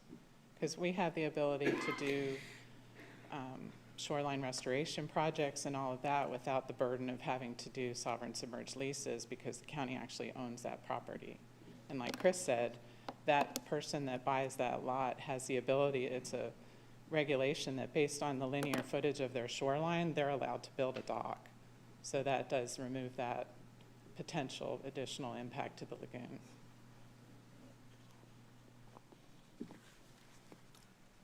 It's 10% of the available funding for submerged property and future work involved. I still hold the same concerns that I had going into this.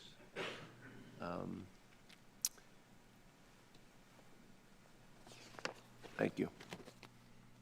Mr. Chairman, some of these same questions were asked in ELAP about this same piece of property.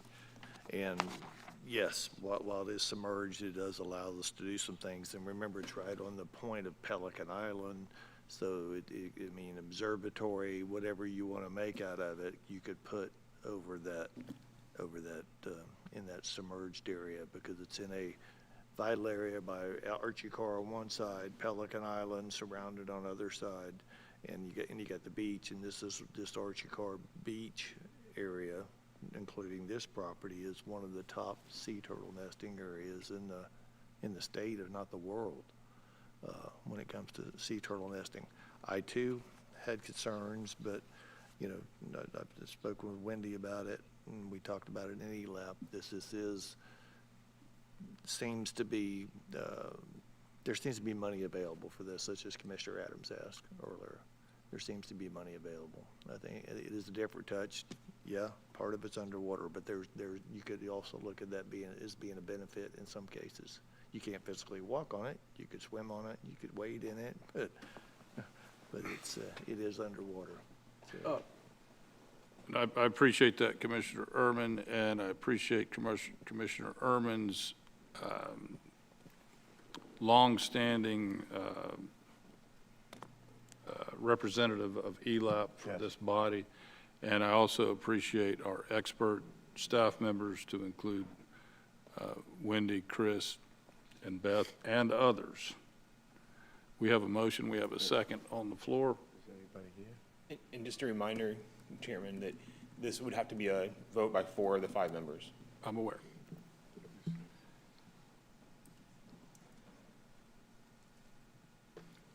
All in, yes, sir. I don't know. Come on down.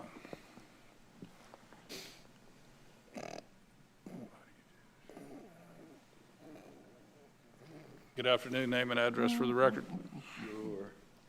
Bob Bruce, 12396, right next door to this property. Not right next door, but very close.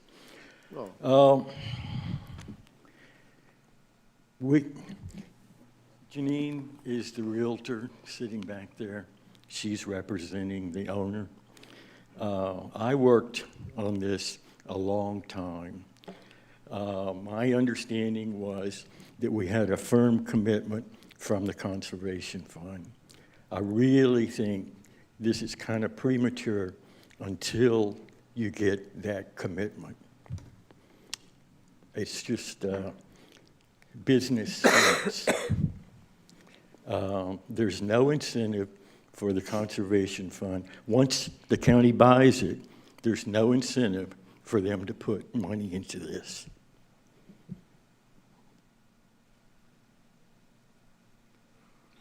Okay.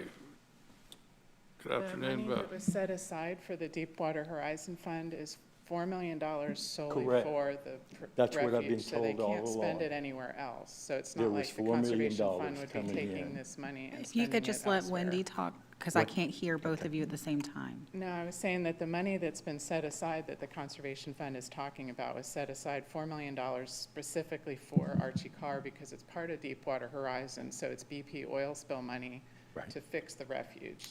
So it's not as if the Conservation Fund can just willy-nilly say, no, we're going to go spend it on another project. Right, well, they can go find another property that meets the same criteria. And if they find it outside of Indian River County ends up a loser. Do we have that commitment in writing? We don't have it in writing. They approached us initially, and they've come to the ELAP meetings, they've done presentations.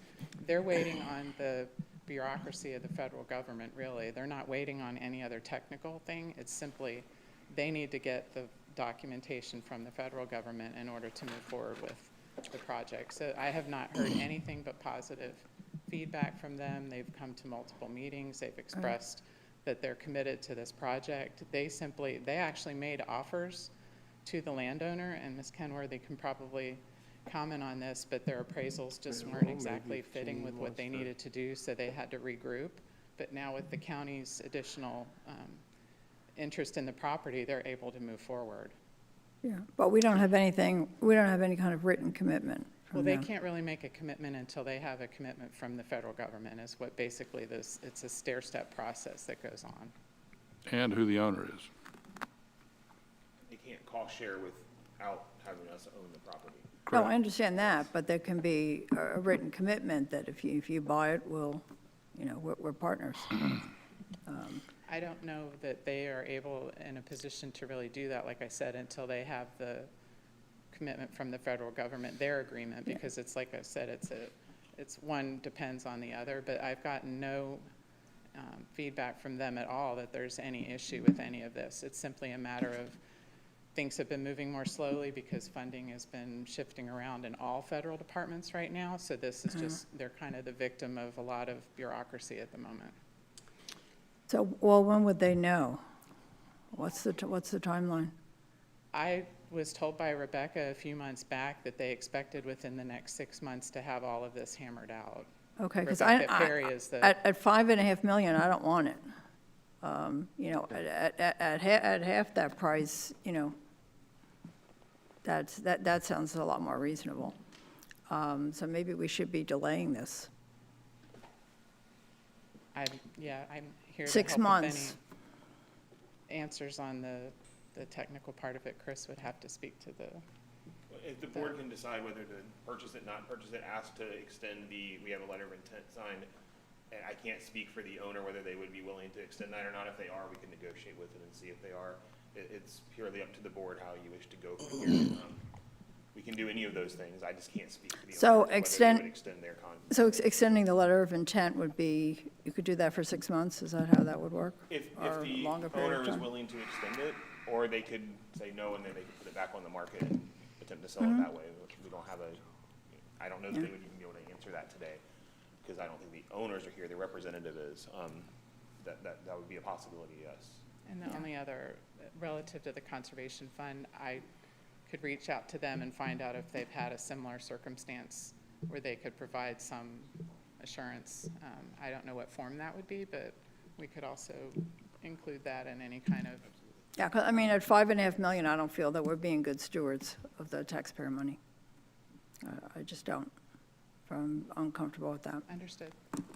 So we can call a question and see how that goes, and I suppose if it doesn't go favorable, ELAP perhaps could come back to us at another time. Yeah. Any further comments? I'll say a couple of things about this property. It's adjacent to about, somewhere a little over 1,200 feet of oceanfront that is owned by Archie Carr right now. So it's a good fit, a perfect fit, actually. And as he said, the house is, it really needs to be knocked down, but that's neither here nor there. The property adjacent to it on the north sold a couple of years back for a 100-foot lot. This is 300 feet. Sold for about $2.5 million. And it's a one-bedroom bungalow there. So the value, in my opinion, is there. It's just a question of, I would like to see a commitment from the Conservation Fund before going forward. Commissioner Adams. Will somebody remind me what the motion is on the floor? The motion from Erman, second by me, is the staff recommendation to move forward. Okay, and that was going to require a 4-person majority to Correct. move it forward? Yes. Is there an ability to, if that doesn't go, to make a motion to extend? Or is that what you guys are going to do anyway? Are you going to extend the offer anyway, no matter what happens here, and try to work through something with the conservation? Well, we'll take direction from the board as far as that, because we were following the ELAP process, which we got appraisals, and we were negotiating within those appraisals, and so we brought it to the board. If the board wants to make a motion to ask us to try to extend it and continue negotiations and come back with more information, we'll absolutely do that. We were just following that, and again, we can speak with the representative and speak with the owners and see if they're willing to extend it. And if they are, then we can come back in whatever time frame the board gives us to do that. What is the likelihood of getting anything, Wendy, on a confirmation basis from the Conservation Club? Like, what would that even look like, and would they be able to do that? I would assume that they would be able to at least provide us, hopefully, with a letter outlining the process at a minimum and giving us some precedent for how it moves forward, giving us background on why they approached the county in the first place about this parcel, their level of interest and their commitment to the project. Hopefully a timeline in there. That would be what I would seek if the board directs us to talk to them. Those would be the milestones that I would be looking for. With any more guidance on other things that you'd like us to talk to them about, happy to do that. I don't know that you would get a letter saying we've secured all the funding, and because I don't know if they're at that step at this point. I just wanted to make sure we're all like using the same words to mean the same things and that, so, all right, thank you. No, tomato thing. Yeah, that's exactly. Commissioner Erman, do you understand your Coming up a lot motion? today. Do you want to stick with your Yes, motion? I have no problem with have Chris working and see if it can be extended, if that's the will of the board, if the money can be So done. that's not what the motion And is. that's not, so you would amend your motion. I could amend my motion for that. Keep in mind, if we are not the owners of the property, how do we expect the federal government to Right. negotiate with us? Because their decision would be based on this board's future decision. Right. No, so I'm good with making a motion, staff recommendation pending further approval of. That's not finance. staff recommendation. No. Well, okay, how about we do this? You're right, it's not staff recommendation. I make a motion to approve the purchase pending on financial assistance confirmation. Does that make any sense?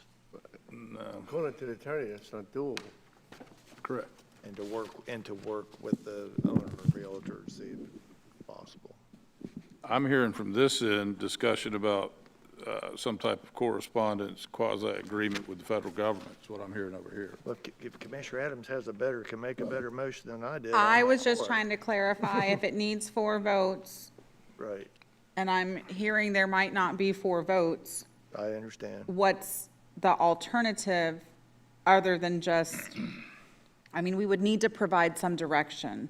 Either it's off the list or we want you to go back and get other information.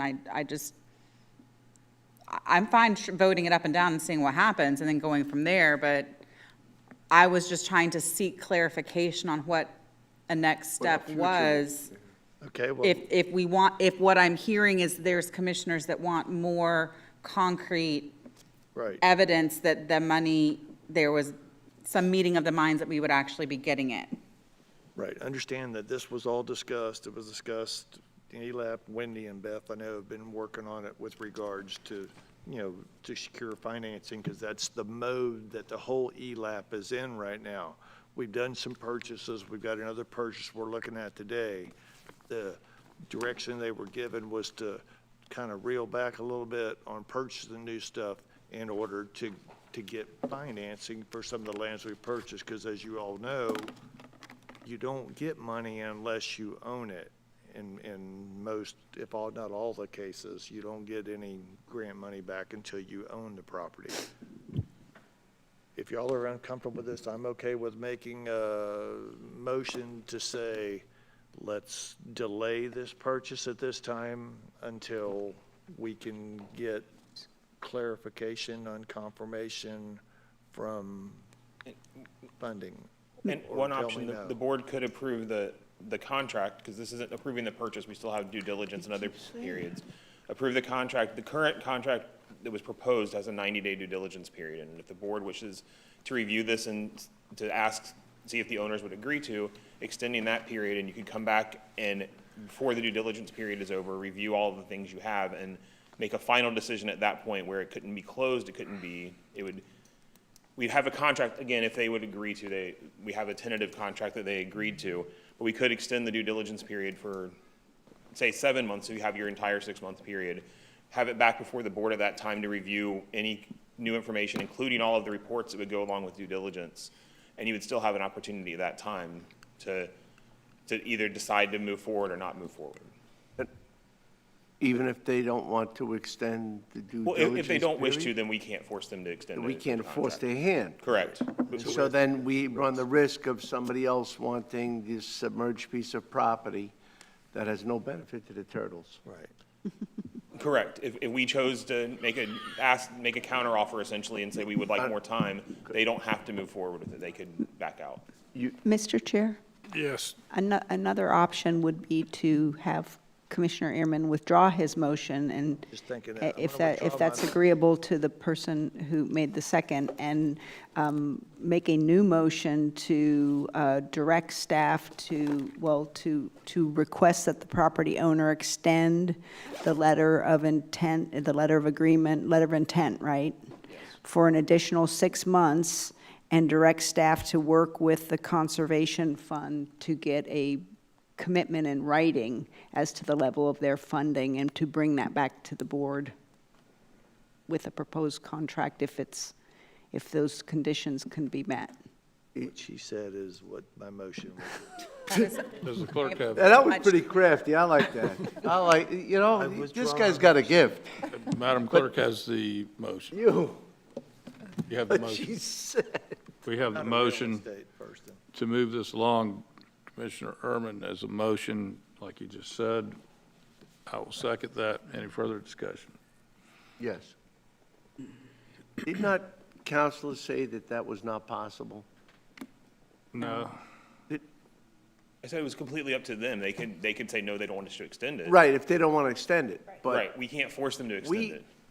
wait, I know I heard it from somebody in the room that we can't get the commitment from the Fed without being owners of the property.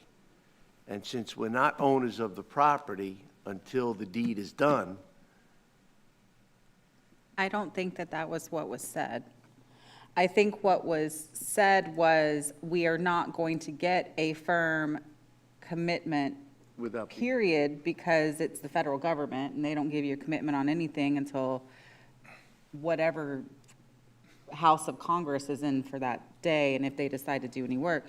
But No, beyond I that, heard I that. think what Wendy was saying is, we can get a letter that outlines the process, when a commitment would be made, those types of things. And if we're in a negotiation position of trying to purchase the property, that is completely doable and reasonable, because they have already reached out to us saying that they would like to participate. It's just unclear at what level that participation would be if we decided to move forward. So they've already reached out to us without us even having this on the agenda. Correct? right, but, no, that was pointed out, that unless we own the property, we can't. Well, they're not going to write us a check unless we're the owners of the vehicle, right? I mean, but the bank will say, if you want to go down and purchase this vehicle, I will give you such and such amount, and you take that and you walk down to the dealership, and that's With the what's free done. So key this is inside and basically see what the we're terms and doing. conditions. Do that too. Yeah, Yeah.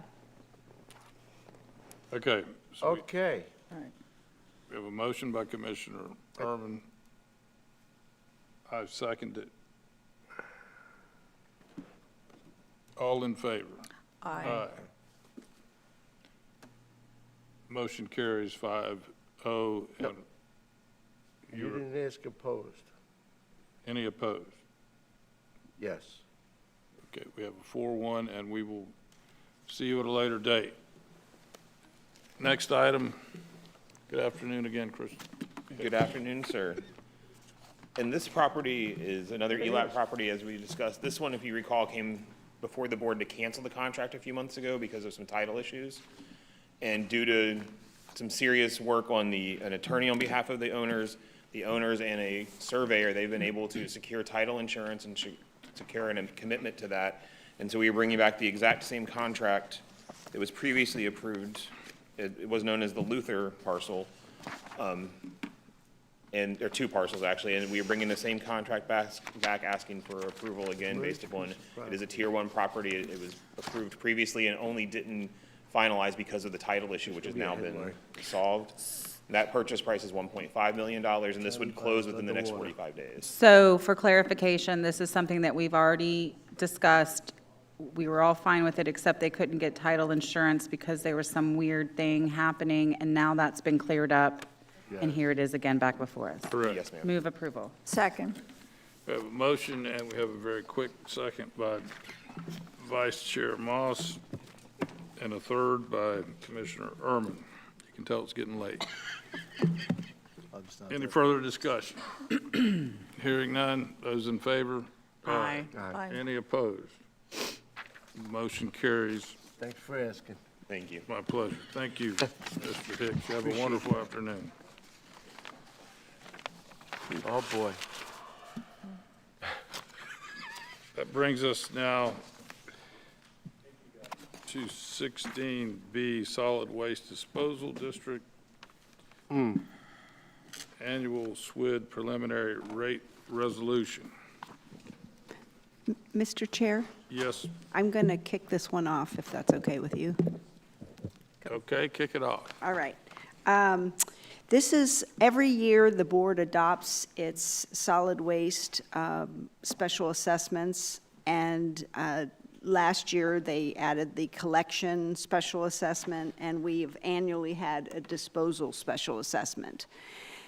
Under our new master assessment ordinance, this is the first step in adopting both the collection and the disposal special assessments. These are a preliminary rate resolution for the solid waste disposal assessment and the solid waste universal waste collection assessment. The rates are largely flat, except there is a slight increase in the solid waste collection services special assessment that is related to the CPI increases that the board approved back in May for some of our providers. 1.22% increase. So basically, this is not the final adoption. This is the first step in the process, and what it does is makes your findings of fact. It directs your county administrator to prepare those assessment rolls, to publish and provide for notice to property owners about these special assessments. So I wanted to explain the legal significance of this item. If you have questions about that, I'm happy to answer them. If you have questions about solid waste services generally, I know Ms. Lyons is here on behalf of that department. Our recommendation is that the board approve and adopt these two preliminary rate resolutions. Thank you, General Counsel. And Mr. Administrator, I recall the 1.38, that is $1.38. Or is that 1.38%? I thought it was $2.22. Comes out to $2.14, I believe. It's going from 181 point, 70 to, yeah, yeah, point $2.22. Yeah. Yeah, 22. There you For go. the year, for the year. Gotcha. Any questions, Commissioners? No? How about a motion to approve? We have a motion by Commissioner Erman, or Commissioner Flesher. It is late. What is going And, on, man? You needed that He's meatloaf. so hungry. And a second by myself. Any further discussion on this matter? Hearing none, all in favor? Aye. And the motion carries. I'm opposed. I'm so sorry. You didn't ask. We have an opposition here. I Motion- know, and Motion carries 4-1. Thank you yes, very much, reason being, Catherine. I've always Have a been great against afternoon. universal collection. All right, that brings us to our, I just wanted to let everybody know, this was all discussed when the contracts were already set and employed, and we were aware that this was going to happen. This is a cost increase. Yes, the only thing so somebody goes back, I'll just say that we didn't touch other rates. That's great. We had them rerun the model to not have the rate increase. Stayed on course. Yes. thank you. sir. Thank Sorry. you, and good afternoon, Catherine, again. Item 16B2 is a request by No Petro Eco District LLC for commercial and environmental improvements for landfill gas collection. Good afternoon again, Catherine. Good afternoon. I'm just here to say and introduce Mr. George, who is going to speak about No Petro and their investment that they will be making at the Indian River County landfill. Good afternoon, Chairman Lord, Vice Chairman Moss, Commissioners, George Herrera, CEO of No Petro Energy. Pleasure to be here this afternoon. I have with us two of my colleagues, Mike Whitney, Senior VP of Operations, and Melissa Monstrola, Engineering Manager. So just as you all participated last year at the ribbon cutting, the facility kind of right around this time was turning on, and everything very successful on that front. Facility fully operational through the end of last year. And one of the issues that we have been having, though, has been just the gas generation at the landfill isn't what the scientific reports had projected. And so one of the items that we are doing is offering to make an investment into the landfill to expand some of the wells so we can capture more gas for the benefit of the project. So that's essentially the action item before you today, and there is a mechanism in the contract that asks NoPetro to present these ideas, these solutions, and then go before the county commission to get final approval. And so I've got with us my two colleagues to chime in on any of the technical, but happy to answer any questions. And we're going to be making an investment of about, $1.5 million of capital to get the gas flow up. So, based on the staff report, there's no need for us to do any kind of permit modifications with DEP, and you guys are paying for all this? That's absolutely correct. Move approval. Second. We have a motion, we have a second by Commissioner Flesher. Any further discussion? Hearing none, all in favor? Aye. Anybody opposed? No, and the motion carries unanimously. Thank you for your patience. Jorge. Thank you, everyone, thank you. Commissioners, that brings us to public comment for any non-agenda related matters. Any non-agenda related matters? If you have comments, please step forward. Good afternoon. Name and address for the record. Good afternoon, Chairman, Commissioners, County staff, Marshawn Green, 5830 58th Court. I am the Executive Director for Pioneering Change Incorporated. I'm here today to respectfully request your support for Gifford's application to become a designated Florida Children's Initiative community. Specifically, we are requesting the Commission's support through a resolution recognizing Gifford as a community that would benefit from additional resources and opportunities to help children and families thrive.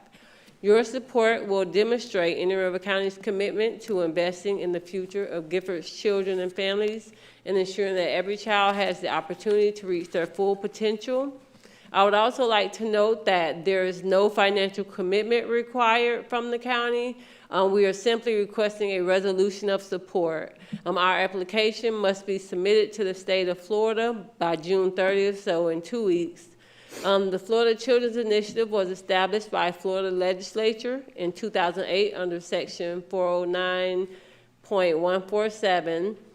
Modeled after the Harlem Children's Zone, it was created to help communities facing concentrated challenges related to poverty, education, health, and access to services by coordinating programs and resources that improve outcomes for children and families.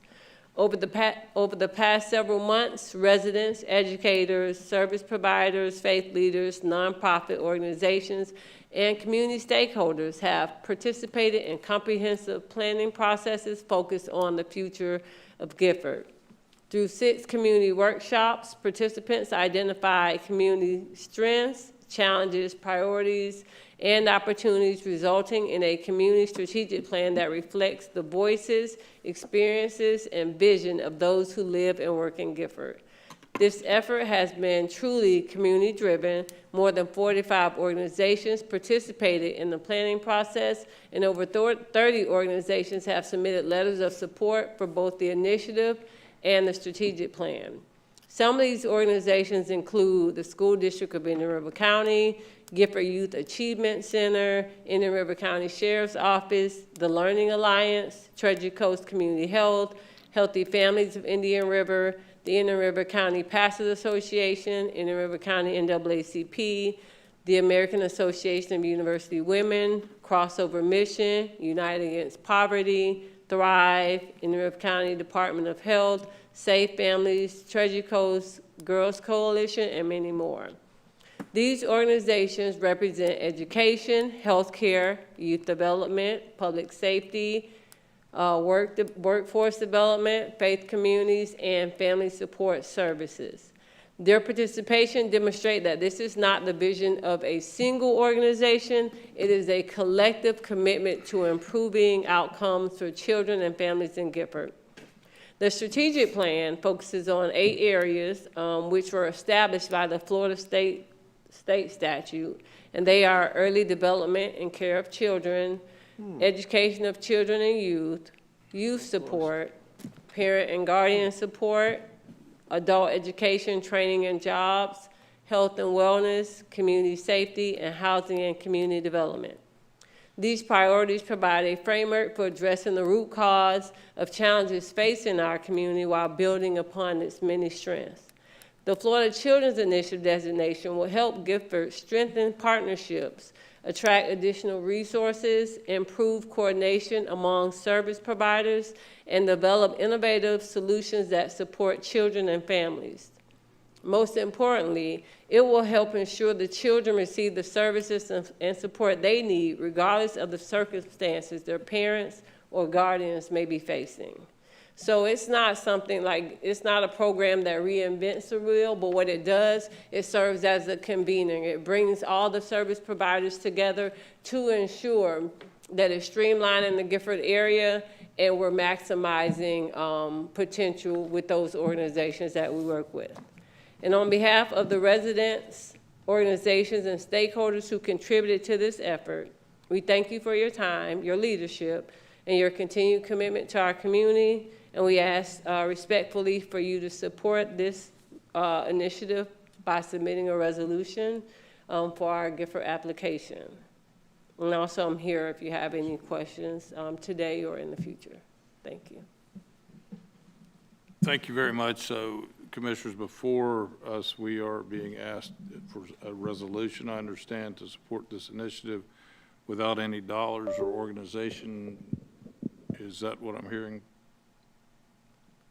As far as I know, I mean, we don't have anything in writing. Did you send something? I actually sent an email in March to all of you. I sent the PowerPoint presentation as well. That is correct. And Okay. I believe that General Counsel had looked into that a little closer, and there were some requirements from the county. Is that correct? So I did see the resolution. The first time I saw it was in our agenda preparation for this meeting, and it was proposed to be put on consent, and my recommendation was that it be put onto the regular agenda, because when I read the statute here, and first of all, I'm excited to hear about your planning process, and it sounds like there's been a lot of involvement. This is the first time that I'd heard it, so when I pulled up this statute, basically, it says, it's Florida Statute 409.147. It states that after the governing body adopts the resolution that is proposed, the working groups shall develop objectives and identify strategies for each focus area, and it's as you have discussed, there's this process that's going to occur as far as the community planning process. And then, let's see.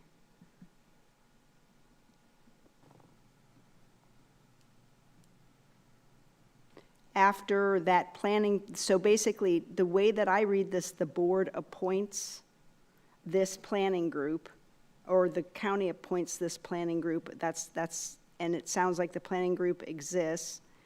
And then after the governing body adopts the resolution described in subsection 4, the governing body establishes this planning team as provided in subsection 5 and develops and adopts a strategic community plan as provided in subsection 6. The county or municipality shall either identify an existing qualified not-for-profit corporation or create a not-for-profit corporation registered, incorporated, organized, and operated in compliance with 617 in order to facilitate the fundraising and secure the broad community ownership of the initiative. So the way that I read this statute, there was a significant responsibility of the local government. So my recommendation was to put this as a regular item on the agenda so there could be discussion about what resources would be needed from the county to make sure that the planning, what we were basically agreeing to.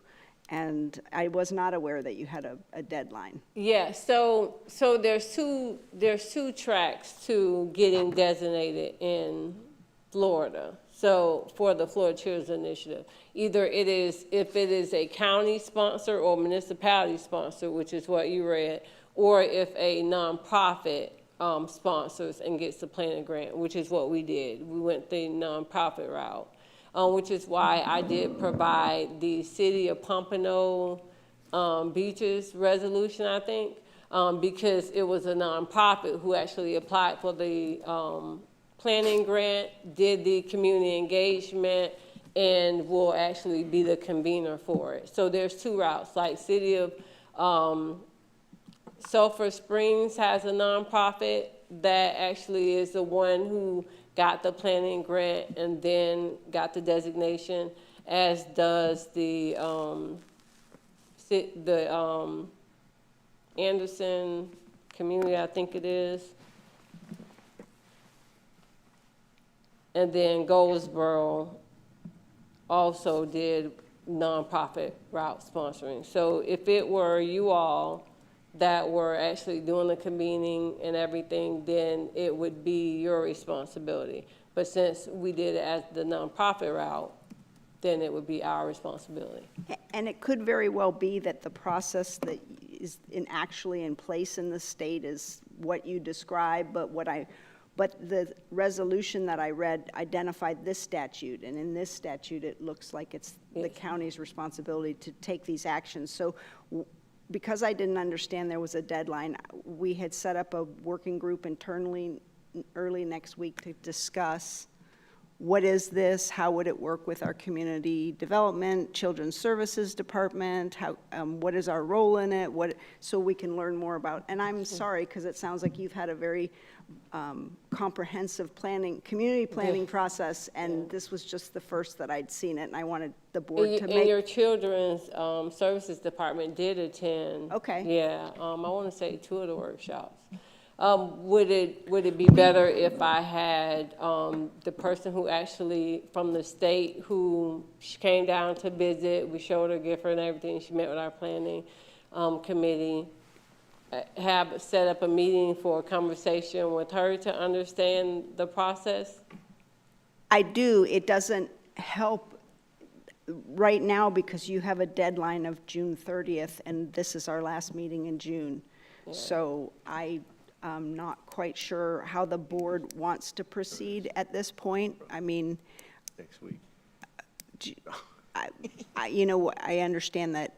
I'd just like to hear from the board how you want to proceed from a action standpoint. We could always, I mean, I don't know, it's at the chair's prerogative. Commissioner Adams has been researching this as well. Go ahead. No, I was just, I know the attorney has the internal meeting for Monday. I think some of the answers will be provided at that point. Maybe as a follow-up, once there's the internal meeting, we can connect with the state representative. Yes. Probably just through Teams would be fine, sit there in Tallahassee. And, you know, probably, I'm sure you'll want to talk to the local representatives as well, and we could always ask the chair to call a quick special meeting if this is something on a time constraint, so we can meet the time frame. I think it just needs a little bit more due diligence internally to make sure we're all on the same page. But I think we can, if that is the chair's pleasure. Sure, we can do that. We'll bring him snacks so he doesn't get hungry. Yes, Meatloaf. we can do Not that. meatloaf, apparently. So that would be my suggestion to kind of try to keep it moving forward within your time frame. Okay, thank you. Let me ask General Counsel, could we, in lieu of having a special call, could we agree today that if the meeting Monday goes well, that we could imply a resolution to support would be agreed upon with a satisfactory meeting? So at this point, this is not on the agenda, and the board could, by unanimous vote, I think, add this as an emergency item to the agenda and then take some action. What that action is could be, so I would start there. I would have someone make a motion to add this item to our agenda on an emergency basis, and that would require a unanimous vote. Mr. Chair, Based on the circumstances and the misunderstanding and the deadline and the delay of the possible delivery of a resolution and decision, I would like to add this item to the agenda at this time. As an emergency item. Yes. I believe the emergency or urgency is Correct. very clear. We have a motion to add this item. I will second that. Keep in mind, we need a full house. Those in favor? Aye. Aye. Any opposed? Motion carries. Now, Ms. Green, we have an emergency item on the table today to entertain this. Thank you. So I do feel like there are some times that the board delegates certain things to staff and the chair. In this case, this resolution really needs to make some findings. And I would want to make sure that the state is satisfied, or whoever you're turning your application is satisfied that the resolution is adopted correctly and makes the findings that you need. I know when I looked at the resolution, I wanted to, when we got to the item and I didn't realize we had a time, I wanted to sit down with whoever wrote it, just because the statute requires certain findings. I wanted to make sure we hit the nail on the head on all of those findings when it got to us. So I suppose the board could delegate to the chair the ability to sign the resolution upon approval informed by the county attorney, assuming that the state would accept that. Mr. Chair? And then it come back for ratification. That's not ideal.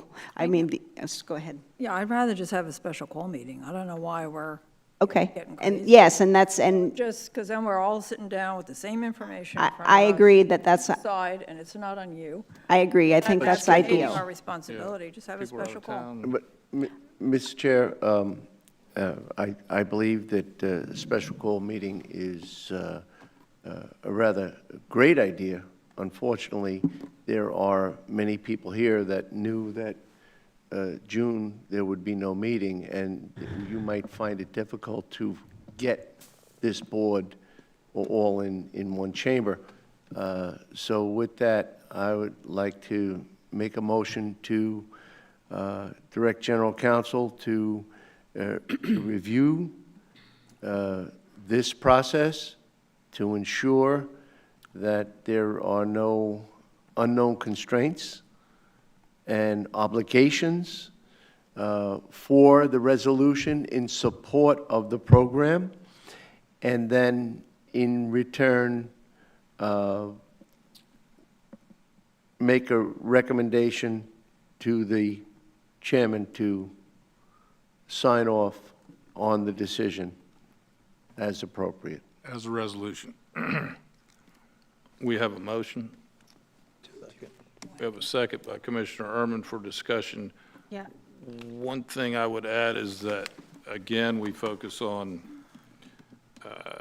whatever comes of the resolution, that it's clear that there will be no financial obligation as well as staff commitment. And Mr. Tkanich suggested that I read off, if you could just take a minute to listen to me, what the statute says that the resolution would find, so that the board understands if they choose to delegate this to you, generally speaking, what they would be determining. Yes, ma'am. Determining. So the board would have to adopt a resolution that, one, finds that an area exists in the county that chronically exhibits extreme and unacceptable levels of poverty, unemployment, physical deterioration, as well as limited access to quality educational, healthcare, and social services. Two, determines that the rehabilitation, conservation, or redevelopment, or a combination thereof of the area is necessary for improving the health, wellness, education, living conditions, and livelihoods of the children and families who live in the county or municipality. And three, determines that the revitalization of the area can occur only if this state and the private sector invest resources to improve infrastructure and provision of services.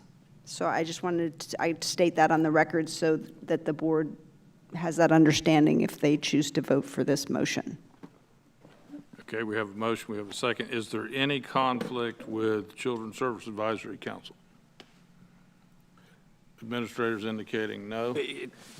The statute says that if it occurs if the state and private sector invest resources to improve, infrastructure, I think those three things that the county must find, I think everybody in this room can acknowledge that they exist in terms of the conditions that are, in terms of the level of poverty, some of the deterioration, some of the issues, and the need for the rehabilitation, conservation, and redevelopment of the area.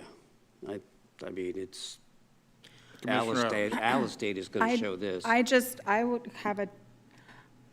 think that it's not fair to the attorney to make her the sole decider on this. And I would just remind everybody that we call special meetings to approve plats several times, and I would argue that this is a much more important conversation and that it should be important that all the commissioners are on the same page when it comes to this. So that is my personal feeling. I don't, should not be a meeting that would take as long as today, I would imagine, but I'm pretty sure we can figure out a time before the 30th, and if it's approved, it would be in final form to be able to basically push send and submit. So I think personally, we owe it to the process, and I personally don't think it's fair in this situation because there seems to be a lot of questions, or at least clarification points, maybe not questions, but clarification points that we need to kind of work through. It's not like just a due diligence for the Wabasso or the Winter Beach property that we just did, in my opinion, but I recognize I'm not always on the same page as Okay. Mr. Chair, can I just state one more thing? If the board decides to do a special meeting, I recommend the last week of June, only because there's a lot of people out at FAC next week, Florida Association of County Attorneys, including the That's why Florida Association of Counties, including all the county attorneys, so we wouldn't be much help to you. Well, that's exactly why I chose this path. The other path. And the other thing that I would add is just that if there's an action item on the table, since it's not been on the agenda yet, that you need to open it up to see if there's public comment before the board makes a vote. Okay, we have a motion and a second. We will have public comment. Public comment. Hearing none, public comment is closed. Commissioner Fletcher. Mr. Chair, I understand the concern for the following week. I strongly recommend, if we're going to go with a possibility of a special call to ensure that this gets done, that we look at our calendars as well, because it's going to be touch and go. We're generally all here on Mondays, Monday the 29th. Or you have Tuesday the 30th. Well, I know Ms. Schuler has an internal meeting on this Monday, and then I would assume, as we discussed, there'll be a follow-up meeting. just a little ounce of prevention to ensure that we can have a meeting. I mean, we only need 3 people to have a meeting. And we can do it remote if we have to. Commissioner Fletcher, would you like to withdraw your original motion about instructing general counsel and then get back with me? Yes, sir. So that's been withdrawn. That motion has been withdrawn. Would someone like to make a motion to set a special? And the second is withdrawn. I'll withdraw my second. He withdrew He his withdrew his second. Someone like to make a motion to set an emergency meeting? Sure. I will make a motion that we move through the process with the attorney doing due diligence, and we set a special call meeting for whichever pleases the commission of the 29th or the 30th. Second. Can we set a date? Yes, I'm open to either day. How about the 29th at 1 PM? Perfect.